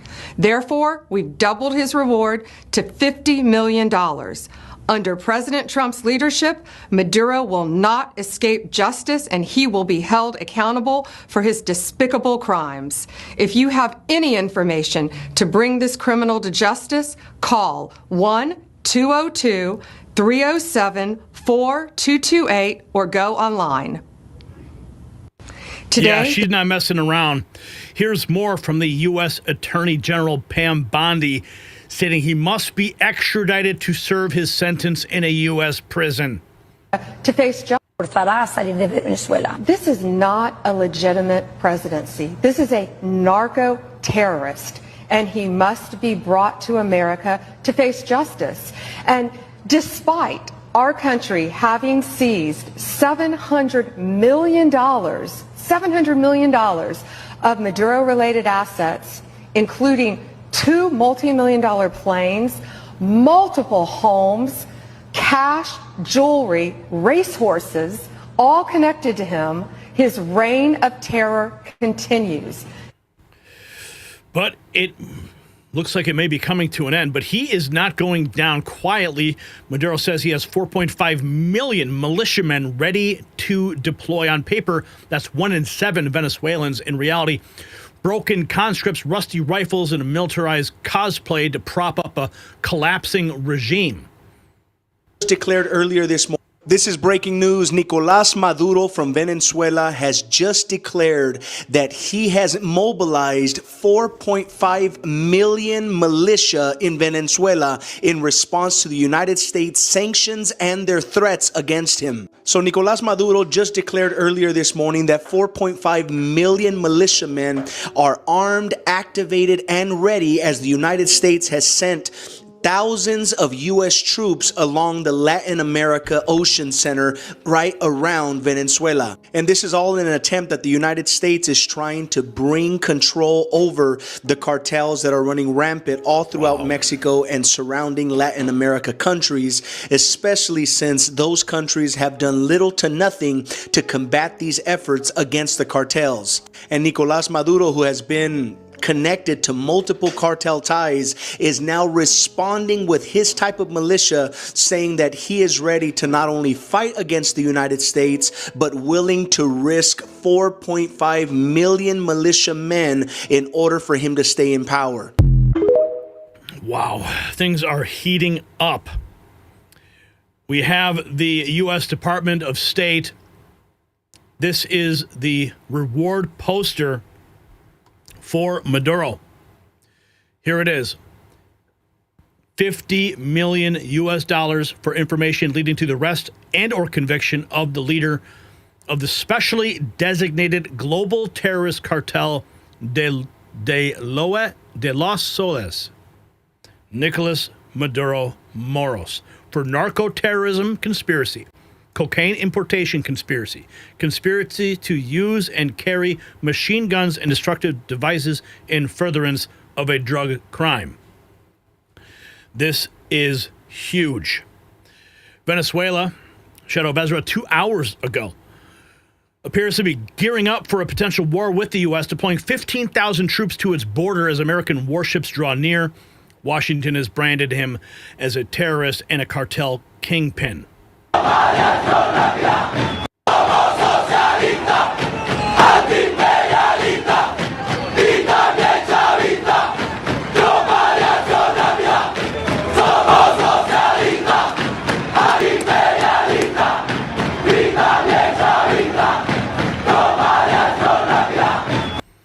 General Mike Flynn weighing in on the matter. Just 60 minutes ago, dear foreign terrorist leader Maduro, your days are seriously numbered. You do not stand a chance against the counterterrorism forces of the United States. You are responsible for the deaths and maiming of thousands of Americans. We will no longer stand for this. We finally have a leader in the White House who has the courage and the guts to do the right thing. My strongest suggestion is for you to take a vacation with your Syrian buddy Assad and get a one-way ticket to Moscow very soon, like in the next 24 hours. Now, why is what General Flynn's, his words here, why do they matter now? Because just the other day, where was he? He was with the Secretary of Defense at the Pentagon. Now he's posting this 60 minutes ago. What does he know? The people of Venezuela have had enough of your tyranny. They strongly desire peace, liberty, and prosperity, all of which they can have under the duly elected leadership of Maria Corina. And this is more from Pam Bondi, revealing that they are investigating air bridges for trafficking drugs. Air bridge is a term that is common in law enforcement for how drug traffickers move their drugs from multiple countries, Venezuela, Honduras, Guatemala, Mexico, to our country. It's called an air bridge. And they pay off government officials, they pay people off, they pay off law enforcement officers in their countries to ignore that and to let them fly undetected. We're looking at all that. We're looking at that in multiple countries. We are not done yet. At President Trump's direction, We will continue to fight until every single cartel boss is behind bars and on American soil and in American prisons for the rest of their lives. Thank you. Air bridge is a term. Wow. And Pam Bondi is serious. The reward is out. General Flynn is weighing in. U.S. warships are there. It is happening.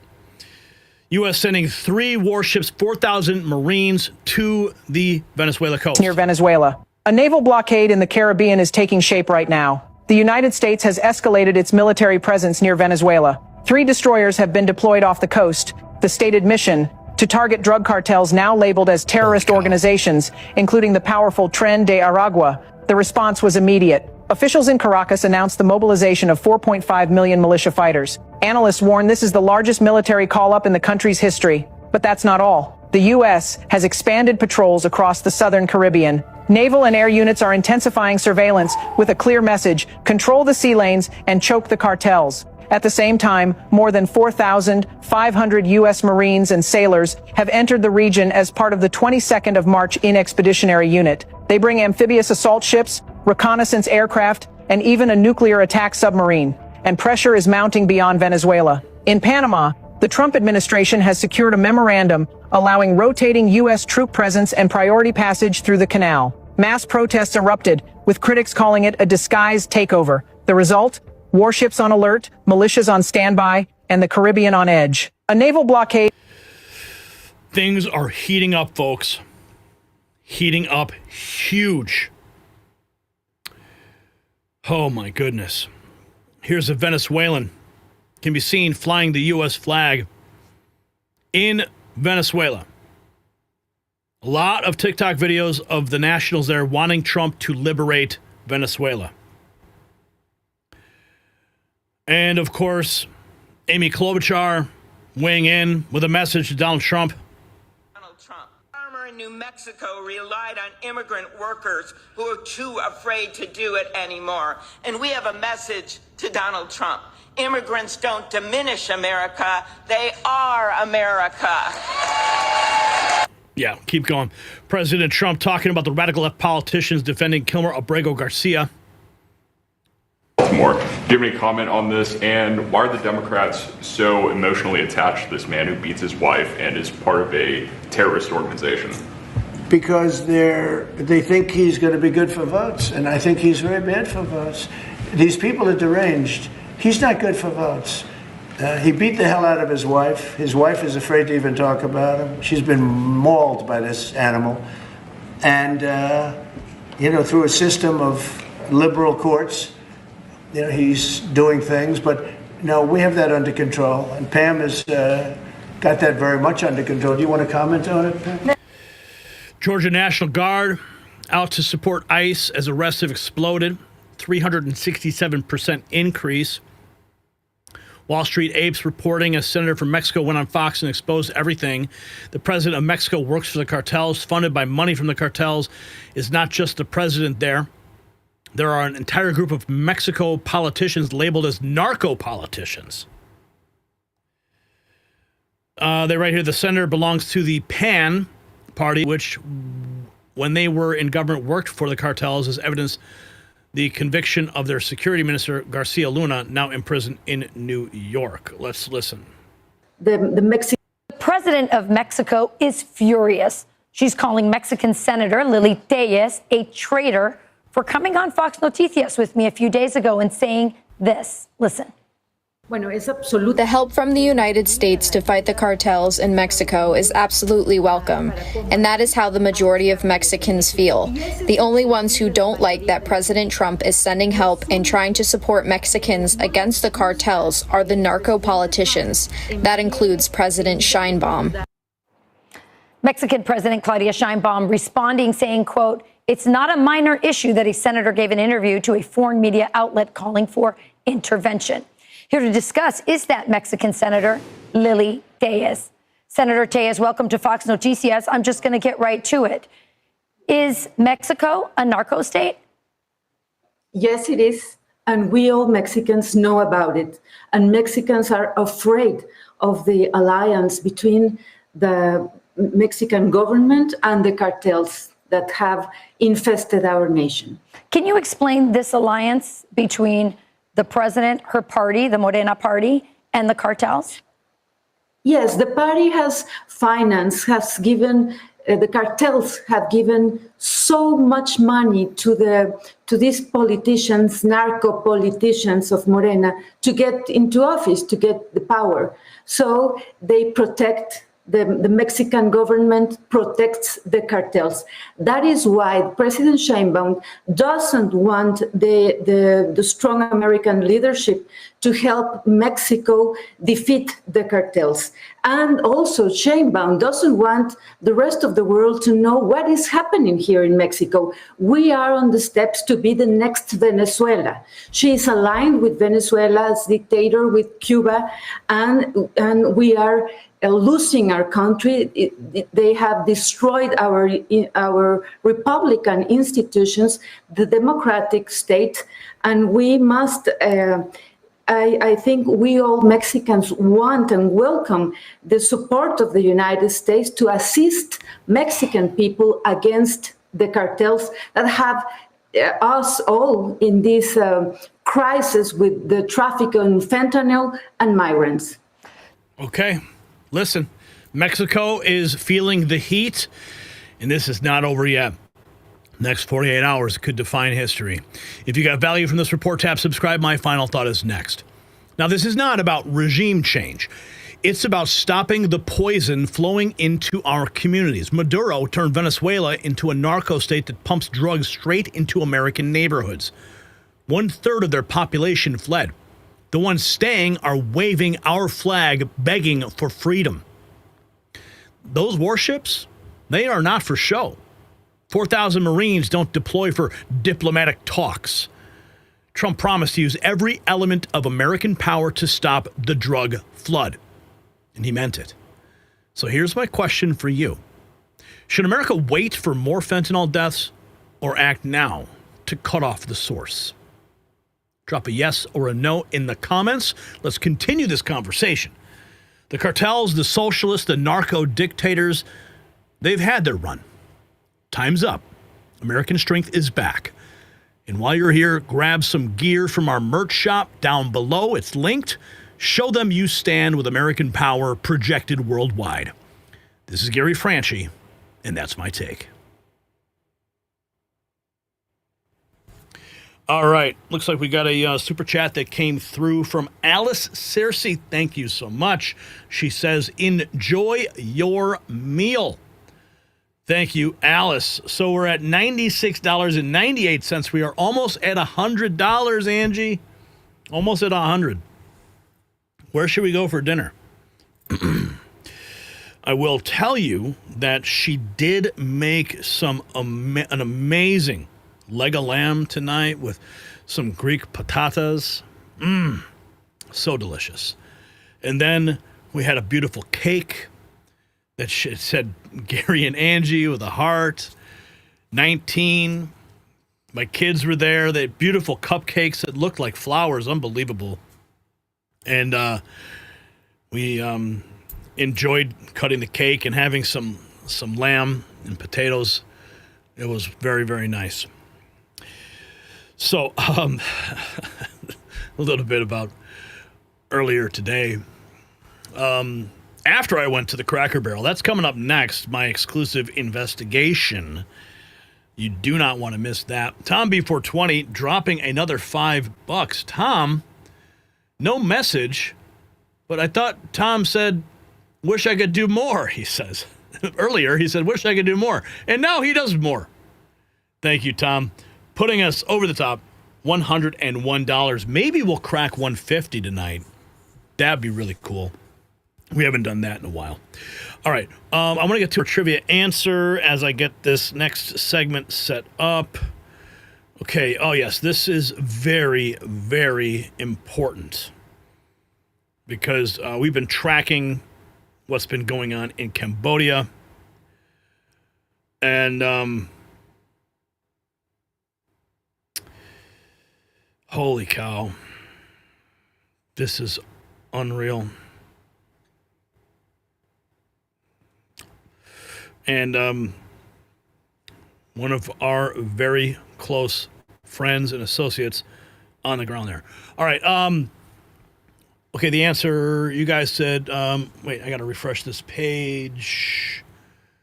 Let's see. The trivia answer was, what did they say, Brian? I can't see it. It's taken a little while to... Oh, you guys said A. All right. Well, you guys were right. Congratulations.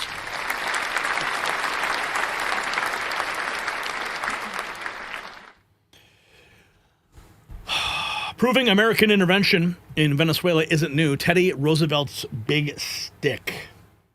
All right. Where are we going from here? Our next trivia question. Which 1846 to 1848 conflict resulted in the U.S. gaining control of the southwest border region?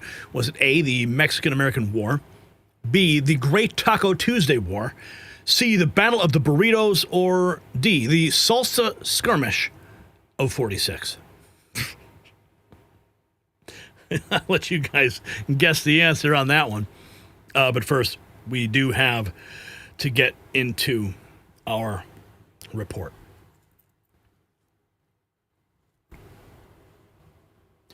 Barbed wire where children should be playing. Thai soldiers rolling it out on Cambodian soil. Hundreds of villagers fighting back with their bare hands. Despite promises of peace, tensions now explode. Artillery and rockets already killed civilians, and now we have exclusive footage from the border. Michael Alfaro traveled there at his own expense to witness it firsthand. No mainstream media, no government handlers, just truth. Thailand claims peace while laying down razor wire. Cambodia accuses them of bombing pagodas. Kids displaced, families terrified. This is not some distant conflict. Thailand is a U.S. ally. They're playing dangerous games with China.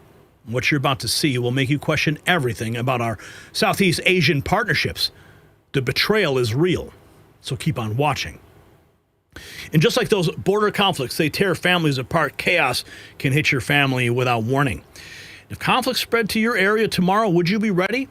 That's why I always recommend My Patriot Supply. And right now, save $100 on their 3-month emergency food kit. Over 2,000 calories daily for 90 days. Real meals, not freeze-dried mush. Breakfast, lunch, dinner, drinks, snacks, everything is packed in sturdy buckets. Last 25 years, made in the USA. No MSG, no junk. When borders fail and supply chains break, you will be the hero who prepared. Go to preparewithgary.com right now. Get prepared and get peace of mind. Now, you are about to see never-before-seen footage. Michael Alfaro sent me exclusive footage that has never been seen. He sent it to me last night. I'm still processing a lot of it. We dropped 3 exclusive videos on the channel that you must see. Amazing videos. But here is just a clip of one of them. Michael at the Cambodia-Thailand border, face-to-face with Thai forces, children displaced, barbed wire where they should be playing, families living in fear. Tear down this wall. We want peace, and we choose love. Listen to this. And Michael is not holding back. It takes a lot of balls to do what he did here, and you're going to see it exclusively on the Next News Network. I don't want to be in that room when he finds out. I don't want to be. When I tell him I don't want to leave the room, and when that general over there from Thailand, he thinks he's a tough guy. He's about to find out who's the real boss around here.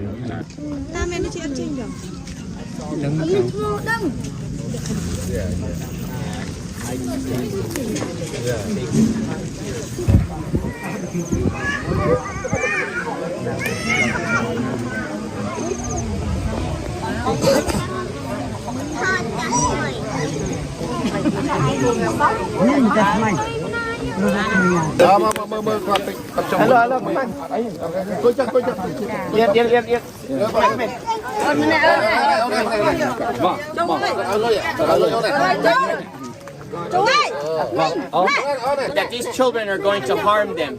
No, they're not. What they are doing is they're harassing and they're taking away their freedoms to play freely, and that's not okay. And the President of the United States, President Trump, will find out and will take action.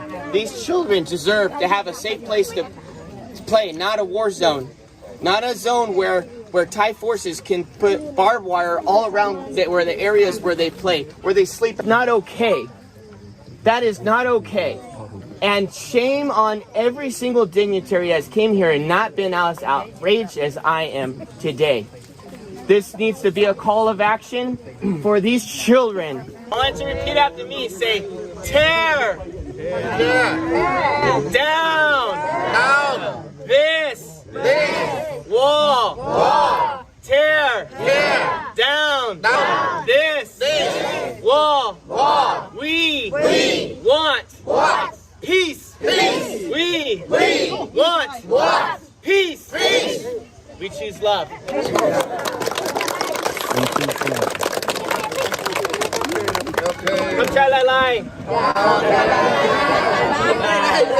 God bless you, Michael Alfaro, for risking everything to go there at your own expense. And this all happening as the president of South Korea visited the White House today. And listen to the words that came out of their mouth. The president of South Korea stunning the world, saying Donald Trump is the only person who can establish peace on the Korean peninsula. Now Michael went down to Cambodia, to the Cambodia-Thailand border. Now we have the president of South Korea saying Trump is the only one that can bring peace. President Trump is working to secure peace in Russia, Ukraine, all over the world. Listen to this. So resolving this issue through my engagement is not an easy thing. And the only person that can make progress on this issue is you, Mr. President. 대통령께서 피스메이커를 하시면 저는 페이스메이커로 열심히 지원하겠습니다. So if you become the peacemaker, then I will assist you by being a pacemaker. That's good. We can do big progress, I think, with North Korea. Absolutely. 북한에 대해서 큰 진전을 함께 이루어 나갈 수 있다고 믿습니다. Now President Trump brokering peace between North Korea and South Korea. Absolutely amazing. But what is terrifying is this footage has just come in. Thailand using long-range acoustic devices and sound wave disruption equipment is actually Ratray, governor of Batnay Mashani province, along with authorities at all levels, journalists and armed forces are standing together with their people.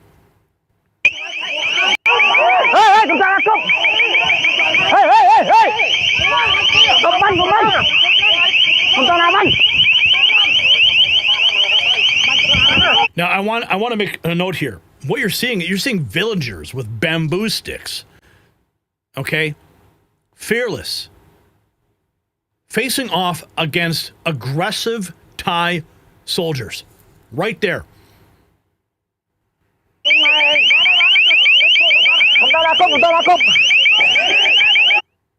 Now, I don't want to keep playing it, but you can see him. He's holding his nose. Clearly, some type of gas is being sprayed. And that's a press official. This is from Bong Siha.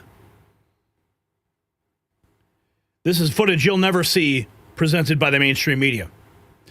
Now, I want to present this. Okay, a friend of mine, J.R. Majewski, you've seen him on this show. He's also a mutual friend of Michael and I. Now, this message that we have been putting out is going worldwide. JR now picking up the scent, and he had this to say, calling out Thailand's lies and praising Alfaro. And Gary Franchi.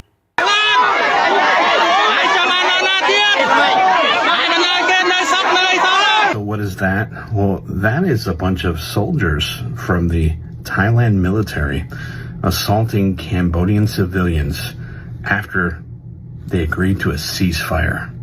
Yeah, and now a good friend of mine, Mike Alfaro, teamed up with another good friend, Gary Franchi, and Mike actually used his own money and traveled to the border of Cambodia and Thailand to see what was going on himself because, well, Mike is a truth seeker. And come to find out, Thailand has been dishonest with the United States. Yeah, they're actually going through this little information war game where they're trying to incite Cambodia to defend themselves so they can violate the ceasefire. And they're doing so in a manner that is extremely tactical but childish. And again, Mike, being the guy that he is, paid to go to Cambodia on his own dime to see what was going on, and what he found was pretty eye-opening. You know, Thailand is an ally of the United States, and they're also pretty cozy with China. And Cambodia, well, you know, maybe their government is questionable, but I can tell you that in my interactions with Cambodians and through my friend Michael's truth-seeking, come to find out that these folks just want to be peaceful and free. And the government of Thailand is up to some shifty things. So as a friend, an ally of President Trump, along with Michael and Gary, I want to say that I believe the American people and the President of the United States would do what we always do, and we'll seek truth. And I pray for the people of Cambodia right now, but know that you got a good ally in Mike, one of the best people that I know. So God bless all of you guys. Keep speaking the truth, because sometimes that's all we have. JR just nailing it right there. And he wasn't done. He dug even deeper into the Thailand-Cambodia crisis. Now, TikTokers in Cambodia are begging for peace while Thailand smears truth tellers like Michael Alfaro and myself. Allegations of white phosphorus on civilians. If Trump sees this, somebody's going to be in some deep shit. Issue that I recently saw a headline that said Thailand accuses Cambodia of avoiding peace talks. Well, Thailand, who's the one who initiated the peace talks? Who contacted the ICJ? Who contacted the UN? Who's been trying to have peace talks for months? Now, the more that I've looked into this Thailand-Cambodia issue that I've talked about this morning, the more troublesome it is. You can find videos like that online all over the place of people that live in Cambodia or of Cambodian descent that are begging for peace. And I don't see much from those of Thai descent. Not saying it doesn't exist, but here's what I've come to learn over the past few hours. Number one, the people that oppose my friend Mike Alfaro going to Cambodia and the Thailand border, they've tried to smear his name and his reputation. Undoubtedly, they don't realize who they're going after. A guy that's worked for President Trump, his family, many prominent Republicans and Democrats, to be quite honest. Mike has been one of the guys that has worked behind the scenes politically, all in good effort. He's helped with the Israeli Defense Force, the tribes, the Native American tribes here in the U.S. I mean, you name it, he's done it. So, I mean, you can't really go after it. And he's a veteran. You can't go after his reputation.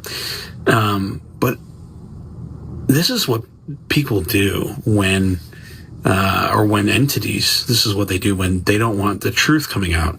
Now, I'm far from the truth right now. I'm learning. But what I've read and what I've seen from videos like this, troubling.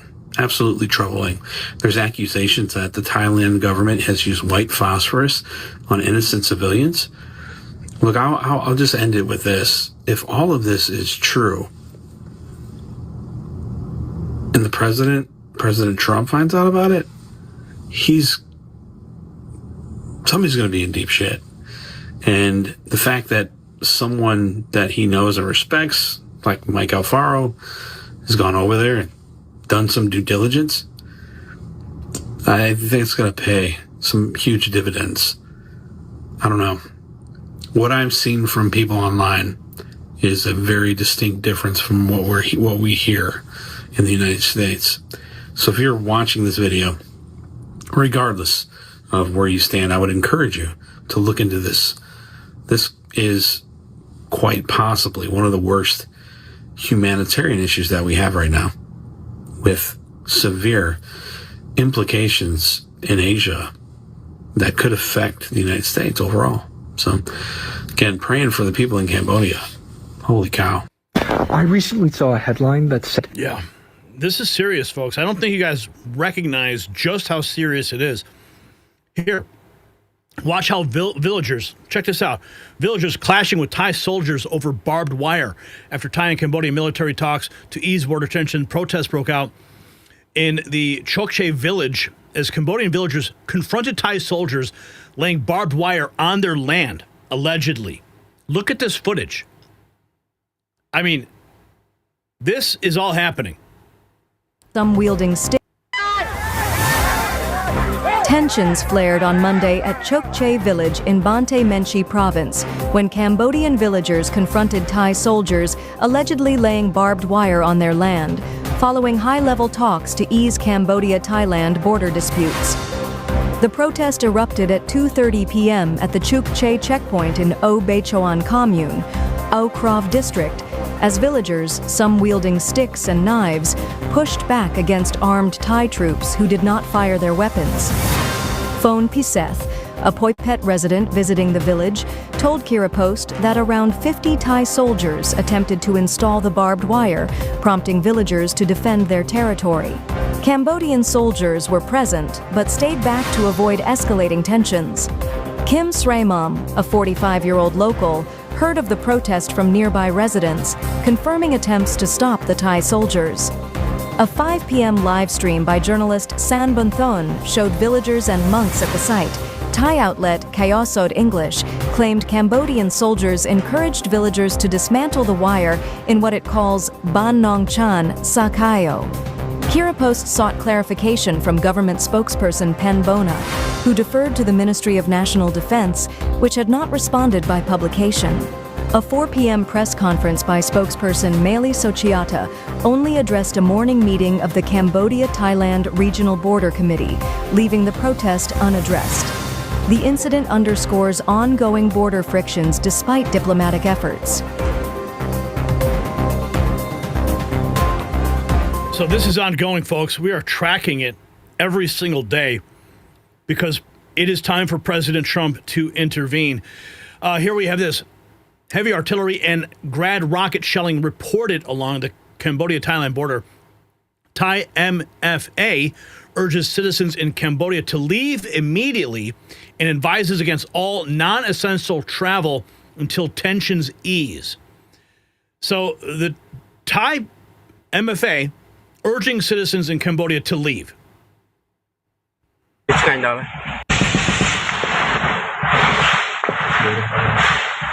It's $9.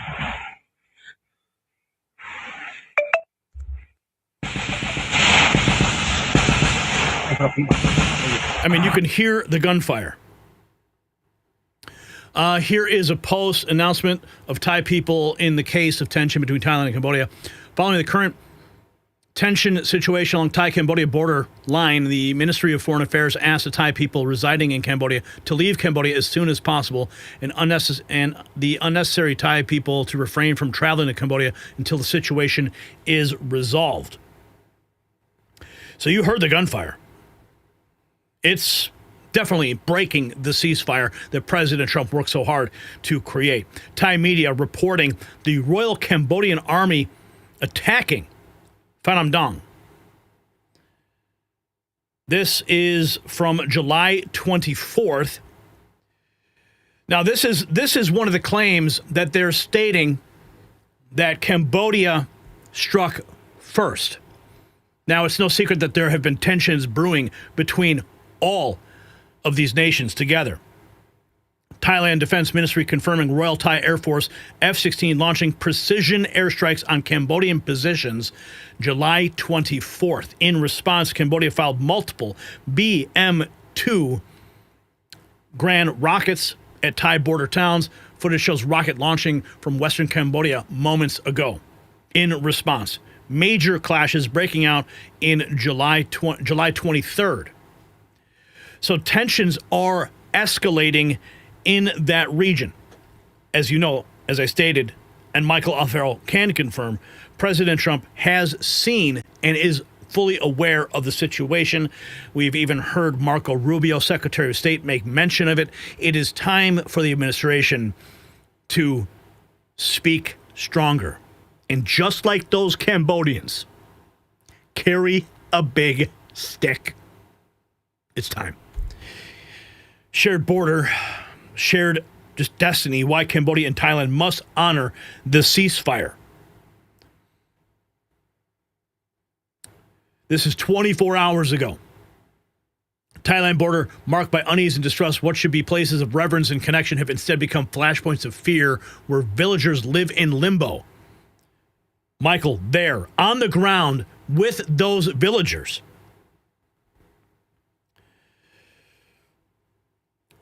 Going to the Korean Peninsula, President Lee Jae-myung tells President Trump the situation on the Korean Peninsula was stable during his first term, but that North Korea further developed its nuclear capabilities under Biden. They would have not done that if I were president, President Trump stating, and the South Korean president says, I completely agree with you. President Trump discussing one of the things we're trying to do with Russia and China is denuclearization. We can't let nuclear weapons proliferate. We have to stop nuclear weapons. The power is too great. I firmly believe, however, that what we are seeing, these tensions in Cambodia, in Thailand, in Burma, in these nations, is China behind it all. I believe China is 100% behind it. They are trying to destabilize the region in an attempt to bait President Trump, to test President Trump's resolve. And it's time for President Trump, it's time for the White House to step up and carry that big stick like those Cambodian villagers. The Russians have made significant concessions to President Trump for the first time in 3.5 years of this conflict. President Trump negotiating peace all over the world. Now even South Korea is stepping up and asking President Trump for peace. The Cambodian people are stepping up and demanding that President Trump intervene for peace. Here's J.D. Vance. Stop the killing. I think the Russians have made significant concessions to President Trump for the first time in 3.5 years of this conflict. They've actually been willing to be flexible on some of their core demands. They've talked about what would be necessary to end the war. Of course, they haven't been completely there yet, or the war would be over, but we're engaging in this diplomatic process in good faith. We are trying to negotiate as much as we can with both the Russians and the Ukrainians to find a middle ground to stop the killing. I think what the president has tried to do here is try to engage in very aggressive, very energetic diplomacy, because this war is not in anyone's interest. It's not in Europe or the United States' interest. We don't think it's in Russia or Ukraine's interest to keep going. So we're going to keep on pushing for a diplomatic solution. And one final point about this, Kristen, if you look historically, whenever you have a complicated war with a lot of death and destruction, it kind of goes in fits and starts. There are hills and valleys to the negotiation.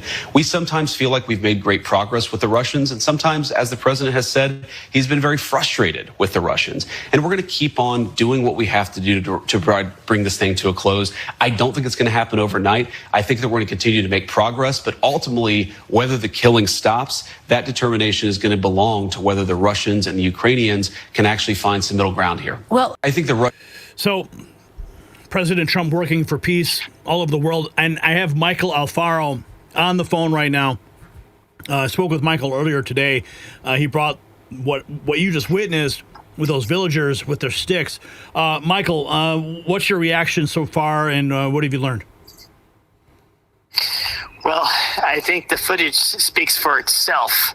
You're seeing villagers with bamboo sticks and defending their land, and Thailand, who has always been from the beginning of this war until now, the aggressor, they're bringing machine guns, they're bringing artillery rounds, they're bringing mortar fire, they're bringing drones, they're bringing tanks, and they're harassing the farmers in these local poor areas, and they're claiming their land, and they're locking them out from their home, they're locking them out from their jobs, they're locking them out from their schools, out even after they destroyed them, and this is a direct violation of President Trump. President Trump has called for ceasefire. He told both countries, both the Thai king, and he also spoke to the Prime Minister of Cambodia, and he said, if you both don't have a peaceful resolve, we will tariff you at 100%. And both of them said, okay, we'll stop the fire immediately. And that was a miracle. That was a miracle for the world, and that was a miracle for Cambodia and Thailand. And yet, again, now that the cameras are away, and now that the American journalists are not on the ground, Thailand's going to continue to be the aggressor and to take what they can have because nobody will report on it. But Michael, thank God we have the Next News Network. Thank you, Michael, for that. And the village that we're looking at here, is this the same village that you were at, or is this another location? No, it's another location, but it's nearby. All of it, there's about 12 impact zones where Thailand has invaded Cambodia, and it's all of within anywhere from within a 2-hour drive from each other, from each impact zones. And what they're doing is they're trying to redraw the map back to how it was before World War II. So when Japan controlled of all of Southeast Asia leading up to World War II, Thailand had more land. But because Cambodia fought alongside the U.S. in World War II, and also they've supported us in Vietnam, fighting the Ho Chi Minh Trail, United States in the Paris Peace Accords struck a deal where Cambodia was awarded more land. And so now the propaganda that's pushed from China into Thailand as education system and to the general public is, let's get back to Japan. Let's get back to times when we were aligned with China, so we can reclaim land that was theirs. And that's what their side of the argument is. But this land has been disputed over 500 years. A lot of people many have died fighting on this border crisis. But what's scary is, as I mentioned before, and I think you covered it on the show earlier, the General Boon Sen from Thailand, who is educated from China, he wants to stop all transactions with the United States. He doesn't want us to buy any more military aircraft. That's why he made a big announcement that the Sweden airplanes had fighter jets have just arrived today to Thailand. He announced also that we're not going to buy submarines from the United States. We're going to buy submarines from China because they're made with perfect precision and they're better. The product is better in China. So the general definitely wants to take a turn towards China. And why should every American should be concerned is this is going to turn into Michael, World War III fast. I was just about to ask you, because I just got a message from JR. He's currently in the chat. Maybe he could call and we could do a quick conference with all three of us here. And JR, if you're still there, give me a ring and I'll bring you into this real quick, because that's something that I think the American people need to understand is, why does this matter? This is half a world away. In America, we can go about our business and never pay attention to the visuals that we're showing on the screen right now. So why does this matter? So I'll go ahead and take a first swipe at this. Thailand has always been an ally of the United States through and through. And we actually have our largest CIA operation actively going and running in Thailand that helps us counterfight China. And we have a large military base there, and we normally, like J.R. Majewski is deployed to Thailand as what we call an MOU. But what's critical about this is that Cambodia does not have a U.S. presence, does not have a military base. Vietnam does not have a U.S. military base on that land and that soil. So our ally is Thailand on the Southeast Asians. And so if China can create a wedge, if China can go ahead and turn the king away from the United States, then the United States cannot rely on Southeast Asia, which opens up the vulnerability that China will, in fact, this year, I'm predicting that China could invade either the Philippines or Taiwan, because we wouldn't have that strong arm in the South. We'd only have an ally in South Korea and in Japan. But we've recently seen with the new president, from Korea, he just announced that change of laws that all Koreans only have to serve 1 year in the military and not 3 years, because he wants to have harmony between North Korea and South Korea, and he wants to tear down the border walls between North and South. So while that Chinese propaganda machine is pushing in the direction of China, including Japan as well, there's a real big turn here in the Southeast Asians. So all of this is to deneutralize the strong grip that we now have in Southeast Asia because of this trade war. And I just want to reiterate something that what I love about Trump's trade war is that it helps the world and helps President Trump and America to reevaluate who's our friends and our allies. Cambodia dropped their tariff war to 0, including Vietnam. That was literally from the left field. No one saw that coming. No one expected that coming. But what we're seeing from Thailand is saying, okay, America, you're going to tariff us at 40%. We're going to tariff you at 40%. You're going to bring it to 35, we'll bring it to 35. You're going to bring it to 19, we'll bring it to 19. Whatever you do, we do back. And they've been pushing against the Trump administration, whereas all the other Southeast Asian countries like Indonesia, Burma, Myanmar, countries that normally won't align with the United States, they are coming to us faster than we can say, oh, thank God. So it's very interesting in this time. The State Department just doesn't have the answers. Go ahead. You brought up that you predict that China could, in fact, invade the Philippines or Taiwan. And I'm immediately drawn back to coverage I did some years ago on the military buildup in the South China Sea, the disputed islands there. The Chinese literally building military bases, like terraforming islands, clearly in anticipation of a military operation that could be very well what you're predicting now. Yeah, so the South China Seas has been the issue. That's the reason why Vietnam has turned to President Trump, because the China cannot build their private islands fast enough. So now they're trying to bring in their military vessels, and they're saying islands off of Vietnam shores is theirs.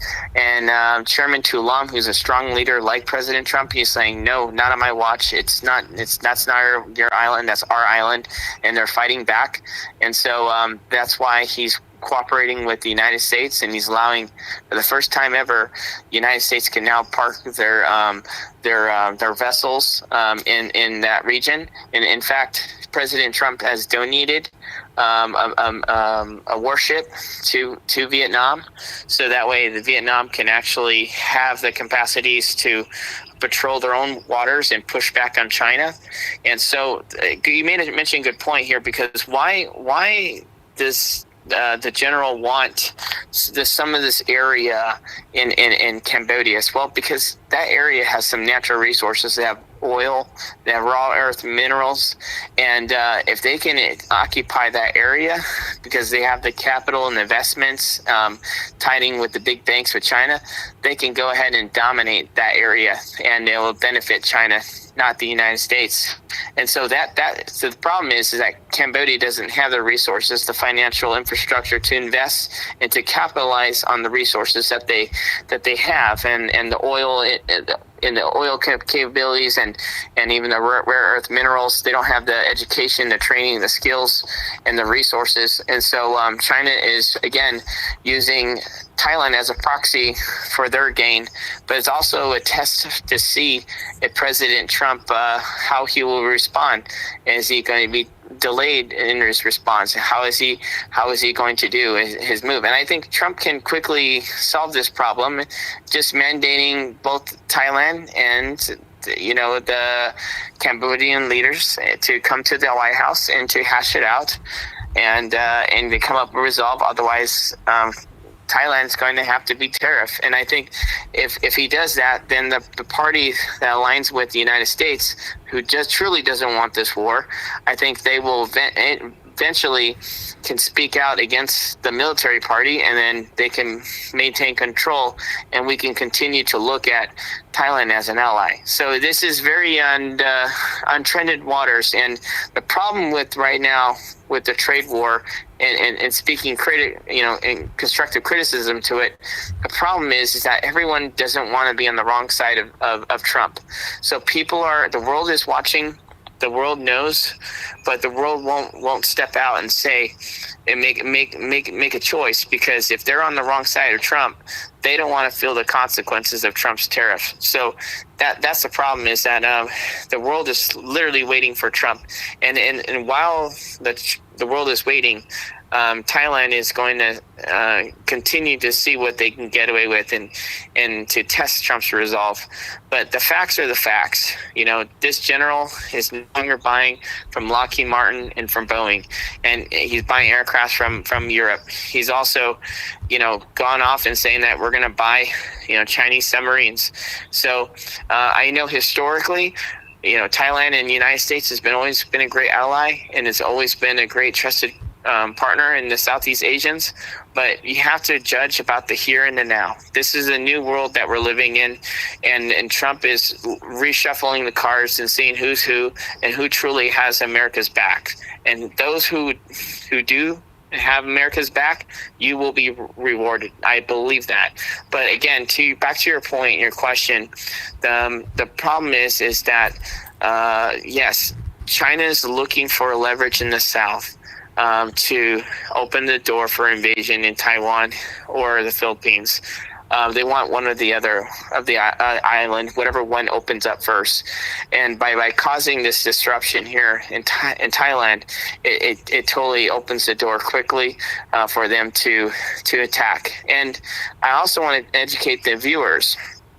There's a crisis right now, a manufacturing crisis of heavy artillery, high rockets, motor rounds, projectiles. We have used so many rockets and projectiles, especially in Europe. The inventory is almost down to nothing in Germany. So if Russia wanted to put a few tanks in Germany would have to immediately cave to Russia. I mean, it's a real problem that we have, and China knows, and they're being very patient. They know that the inventory is low in Europe. They know the inventory is low around the world, besides the United States. And when the manufacturing crisis continues to crash, and if they can cause disruption in the South, it's just you can only guess that it's a matter of time until the invasion will hit Taiwan or the Philippines. Wow. Michael, thank you so much for taking the time to call in and keep us updated on all things that are affecting the people of Cambodia and why it matters to the United States and the world. Thank you, Michael.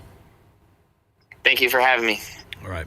We'll talk soon. All right, that was Michael Alfaro doing the Lord's work right there. So we are not going to give up on this story. If you got value from this report, tap subscribe. My final thought is next. So this is what happens when allies play both sides, folks. Thailand takes our military aid while cozying up to China. Now they're terrorizing Cambodian villagers, rolling barbed wire through their land, displacing families. Michael Alfaro saw it himself, paid his own way. No agenda except seeking the truth. His message from the border was simple: tear down this wall. We choose love. But love doesn't stop artillery. Peace doesn't stop land grabs. So here's my question. Should America reconsider military partnerships with countries that attack civilians? Drop a yes or no in the comments. We can't preach democracy while our allies practice oppression. The villagers of Chokche deserve better. Our tax dollars shouldn't be funding their suffering. If you want to support our work here at the Next News Network, do check out our merch shop. It's linked down below. Stand for something real. This is Gary Franchi with the hard truth that they don't want you to hear. All right. Oh, I see Bruce. He's got something to say. That's funny. I wish it were true, Bruce. Okay, let's see where we're at with our super chats. Speaking of money, super chats here from Men Sem Sung. Retired Marine here. People have no idea of the firepower of a MEU, a Marine Expeditionary Unit. Thank you for sharing that. All right, let's take a look at what we have in this trivia answer. You guys said it was the Mexican-American War, 92%. You got it right.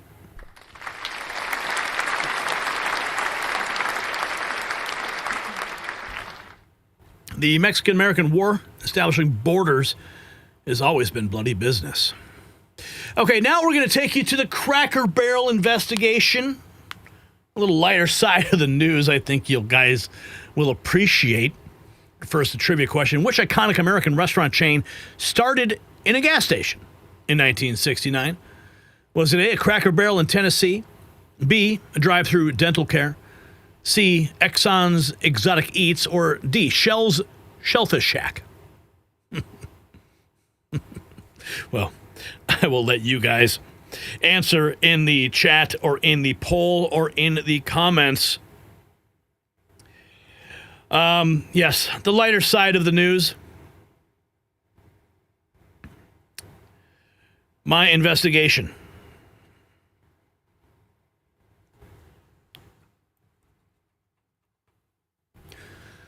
We went undercover at the Cracker Barrel, and what we found will destroy your childhood memories. I'm not going to tell you what they're serving, but you will find out. It's a symbol that became the symbol of corporate wokeness, and now it's being served at America's country store. Uncle Herschel is disappearing. The last hoodie with his face sold to us just today. French beignets on the menu now. Mimosas where sweet tea should reign. Stock down $100 million after the new CEO rebrand announcement, but we had to see it for ourselves. Tom McCullough and I drove to Bloomington, Illinois, ground zero for the transformation. The rocking chairs are still there for now, but inside everything is changing. You need to see this, so stay with us. And just like Cracker Barrel is changing before our eyes, you need to see something that never changes. I'm talking about security. If supply chains collapse tomorrow, would you be ready? That's why I always recommend My Patriot Supply. Right now, you can save $100 on a 3-month emergency food kit, over 2,000 calories daily for 90 days. Real American-made meals, not freeze-dried mush. Breakfast, lunch, dinner, drinks, snacks. While corporations go woke, this company stays true. Everything's packed in sturdy buckets. Last 25 years, no MSG, no junk. When institutions fail, you have food that doesn't. Go to preparewithgary.com right now. Get prepared and get peace of mind. Now, we may have found the savior of Cracker Barrel. Sydney Sweeney, people are posting that perhaps she could start sporting the shirt and save the brand. Fox News reporting Cracker Barrel has erased over $143 million in market value as of Monday amid their woke branding overhaul. Of course, you can see the new logo. Now, we did go undercover there. But first, Bigfoot breaking the silence on the Cracker Barrel chaos. It's Bigfoot, and today we got to talk about the... What's up, Internet? It's Bigfoot, and today we got to talk about the chaos happening at Cracker Barrel. The new CEO said they're making Cracker Barrel healthier. Healthy? Buddy, I came here to die happy, not live longer. They removed hash brown casserole but added cauliflower steak? Cauliflower steak. I'm built for pancakes, not plants. The new CEO thinks we want avocado toast at Cracker Barrel? Buddy, I want biscuits and gravy, not brunch from a hipster garage sale. Okay, so we went there and we investigated. Someone made a fake Cracker Barrel ad. Here at Cracker Barrel, we value diversity, equity, and inclusion. That's why we are going one step further to ruin our brand. We are investing millions of dollars into replacing all of brown pegs in the peg game to bright, colorful pegs. Also, we're changing the rules. The white pegs are not allowed to move or jump anymore, leaving the colored pegs to do whatever they want. We call it Down with the Cracker. It's about being fair in an unfair world. Are you down with the cracker?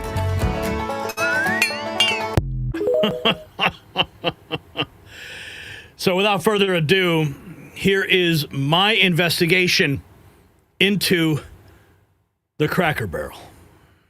If there's ever a bigger red flag, they serve Bud Light here. Think about that. If there's ever a bigger red flag, it's that they're selling Bud Light. It's all making sense now. Cracker Barrel and Bud Light are the unholy alliance of food and beverage. Oh, God.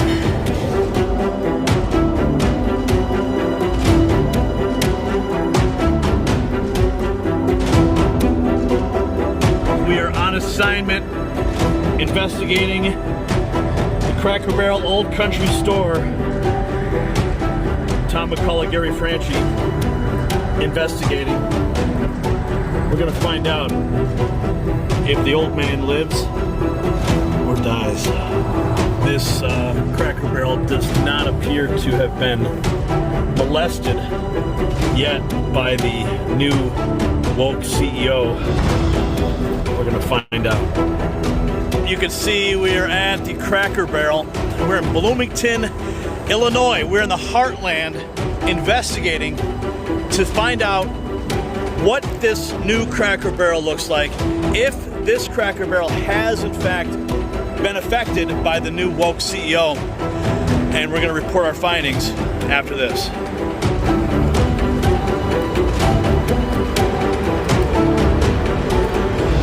From initial inspection, you can still see rocking chairs still established on the outside.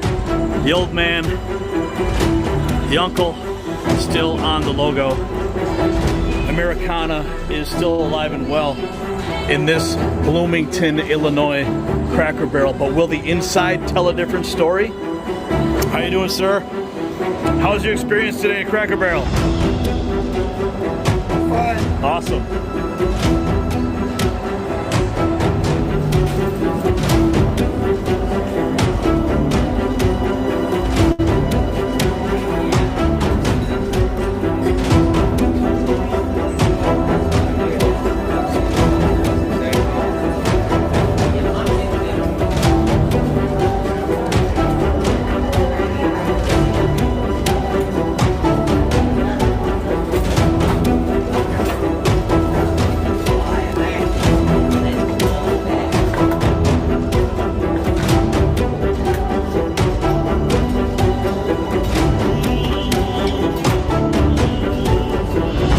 Those shirts? Wear them now. No? Everything that we have out currently is what we have in stock. Because you know we just changed the logo. I know. I want the one with the old logo on it. Yeah. So you don't have any with the old logo? This is the only thing that we do have with the old logo right now. What is it? Is it a hoodie or something? It is a hoodie. Yes. Would you like your receipt? Is that art, Mom? Yeah, that thing what we have right now is a double XL hoodie. Oh, I'll buy it. I'll buy it. You'll get it off my hands. All right. This is the last of an icon here. Your rewards member with us. The old Cracker Barrel, Uncle Herschel. I'm gonna miss you, man.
Tom, what's your what do you think we're seeing here so far? I grew up on the rocking chairs in front of these places, my grandparents and family, and it's all going to go away. All these awesome walls and old antiques and everything, it's all going to disappear. And it's going to be whitewashed, garbage, woke DEI crap. And it's such a shame. I mean, look, new logo's on there. Uncle Herschel's gone. Grew up on Uncle Herschel. Not there. This isn't Grandma's cooking, so hopefully the menu's still the same. If it tastes the same, I'll still eat it. Well, let's take a look at the menu.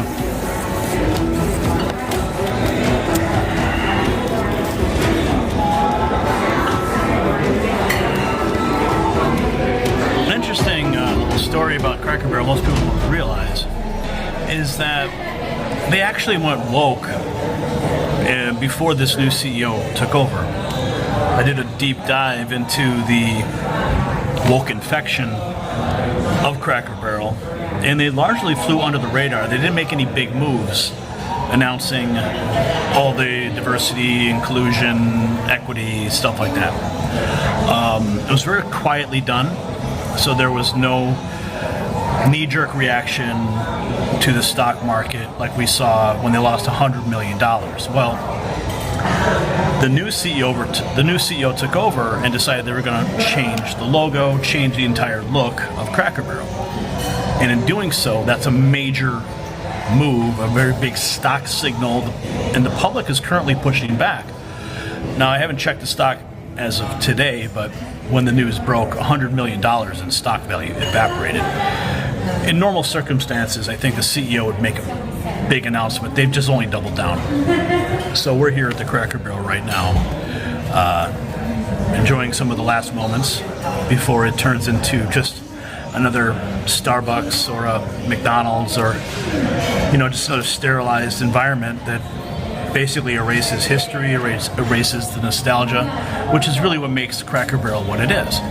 You come here because you want to experience these memories. Now, I used to come here on family road trips, and I would experience with my family and my brothers, and really enjoyed, the nostalgia that the Cracker Barrel would offer.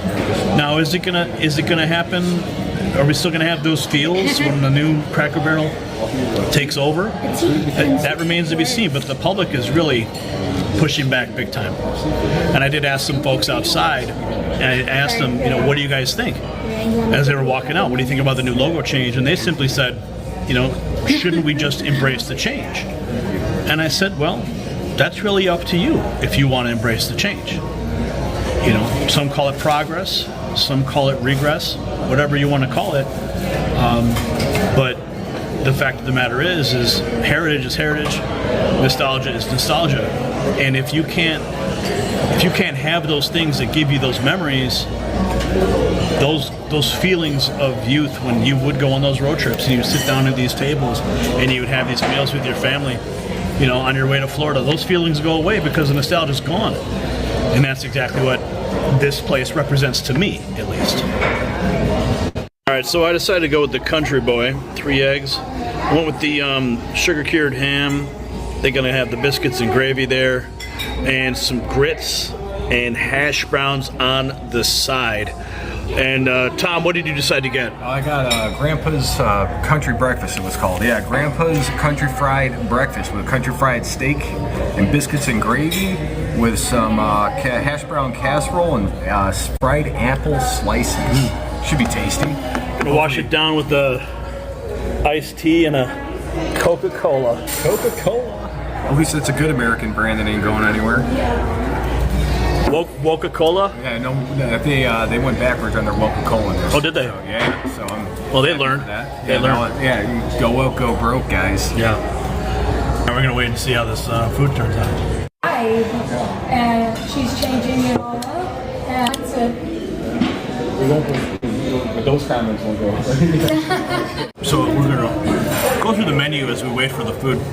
Try to pick out if there's any menu items that appear to have maybe a double meaning, could actually have, or even be subliminal, like subliminal woke items. Now, this is really up to perception, but okay, we got the cinnamon roll skillet, pretty normal. onion petals. That sounds a little fruity to me. You got white cheddar bites. Clearly, that is in the opposite direction. I mean, this white cheddar bites, that screams white supremacy. Biscuit beignet, French. We're giving a French menu item here. That's sus, highly sus. Okay, chicken and rice, country fried pork chops. That seems pretty normal. Turkey and dressing, I think I can go. Fish fry, southern fried chicken, pretty normal. Nashville hot southern fried chicken, honey butter, southern fried chicken. All those items seem pretty normal. I mean, it's the shareable section that's raising the biggest red flags for me. Going down to soups and salads, we got house salad, homestyle fried chicken, homestyle grilled chicken, chicken noodle soup of the day. Nothing bounces out here. But now, look at this. Now they're offering mimosas at Cracker Barrel. Mimosas? What are we? Is this?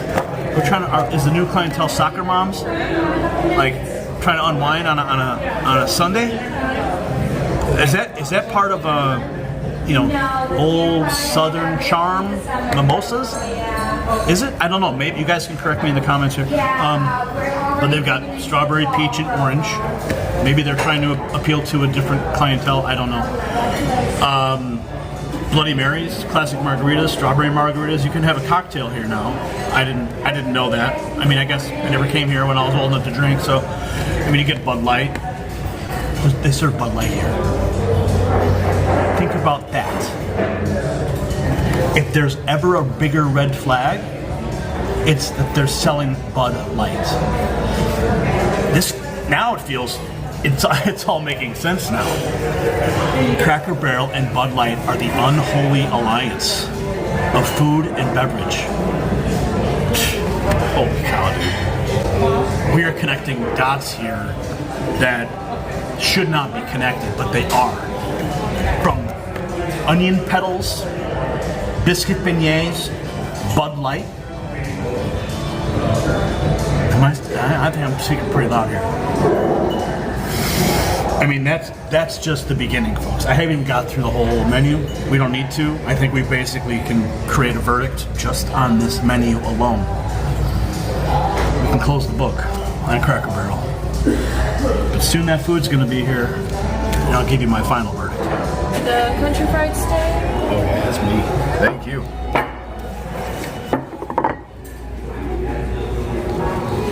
Regular hash. That's high. Yeah. Thank you.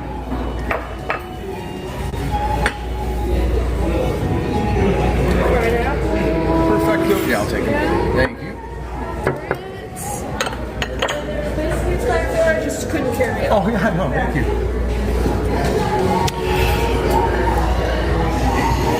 All right, the food has arrived, and we're gonna say grace.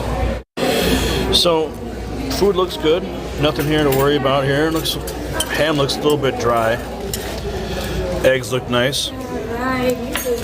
And we got some biscuits and gravy coming out here. We're good. All right, that's a wrap there. It's a full breakfast done. Good. I thought it was pretty good. The ham was in fact dry though. There you go, Tom. How's your food? It was good. Frozen steak, though. They fried the frozen steak, but the rest tasted great. The biscuits and gravy were awesome. I love the fried apples, and those are my favorite. But still tasty. Keep it going. Did it taste woke? Not too woke. I did taste a little bit of the DEI inside the vignettes, or whatever they call those things. Beignets. Why not?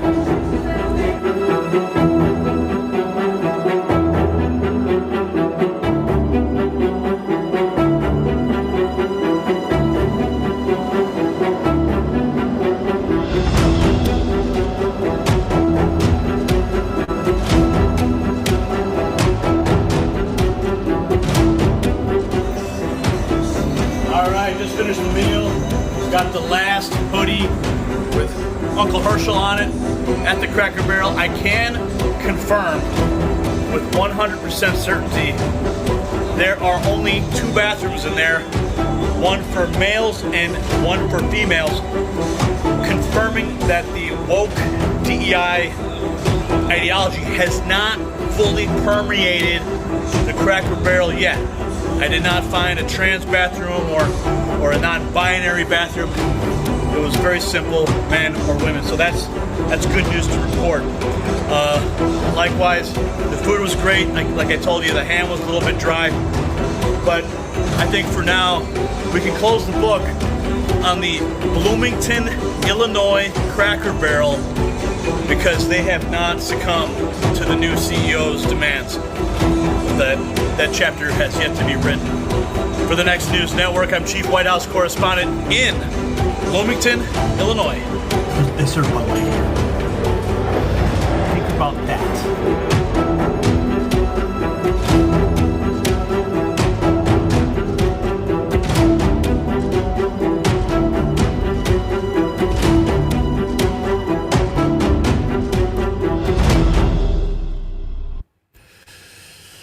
So here it is, folks. Here it is. This is the last hoodie from the Cracker Barrel. You can see it.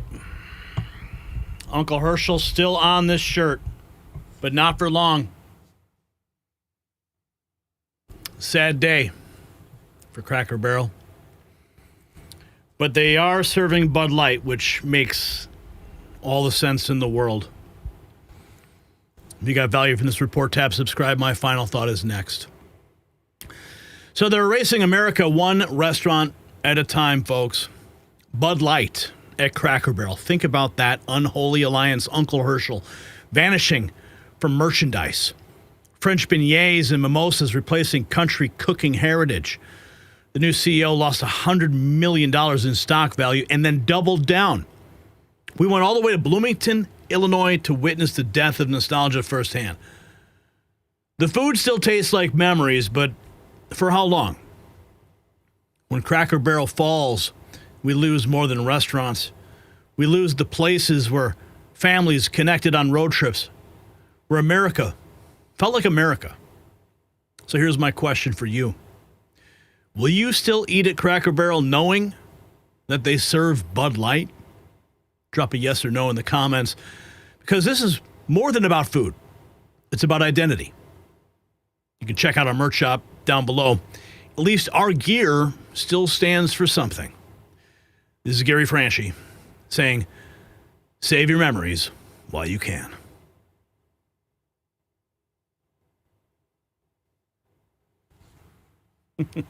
All right, folks. Thanks for the... Thank you for the $49.99, Alice. She says maybe dinner and a show. Well, maybe. Can't wait to tell Angie. We are now at, where are we at now? $183.96. Holy cow. We went way past $150. And Noah dropping $1.99. Thank you for that. Love the content. Go MAGA. Appreciate you, Noah, Alice, Man Sam, Terry, Tom B420, all you guys. Let's go to our trivia answer here. You guys said Cracker Barrel in Tennessee. You were correct.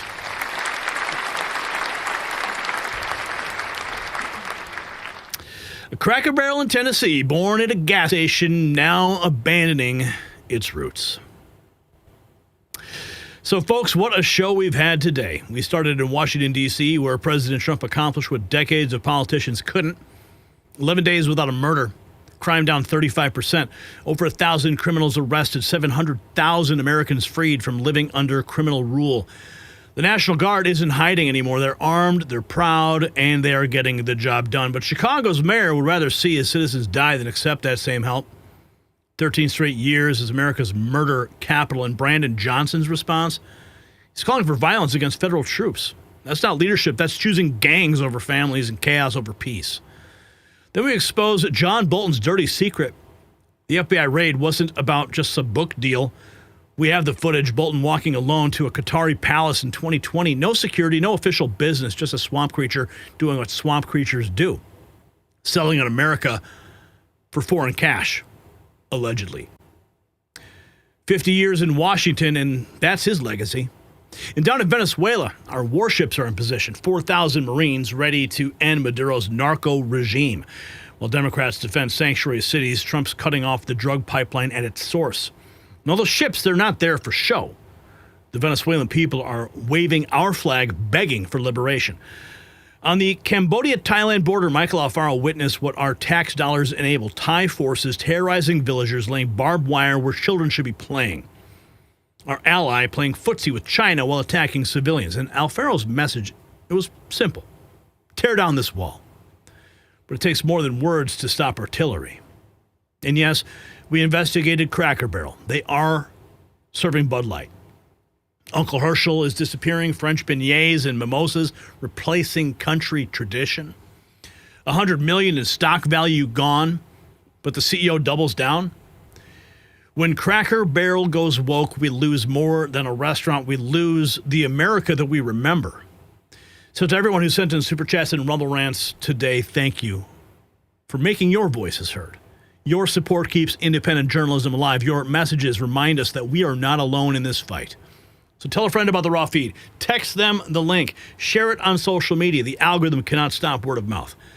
Hit up our merch shop at shop.nextnewsnetwork.com and wear your support proudly with Alligator Alcatraz, President Otto Penn, and our American Badass series. This is bigger than politics, folks. It's about saving the America that we love. From D.C.'s streets to Venezuela's shores, from corporate boardrooms to border conflicts, the battle lines are drawn. And Trump is showing us what winning looks like. The swamp is being exposed and the world is watching. Thank you for joining the Raw Feed today. Keep fighting, keep watching, keep spreading the truth. We'll see you on the next show. And Angie, I love you. Happy anniversary, honey. I'll be seeing you soon. This is Gary Franchi saying stay strong, stay free, and God bless America.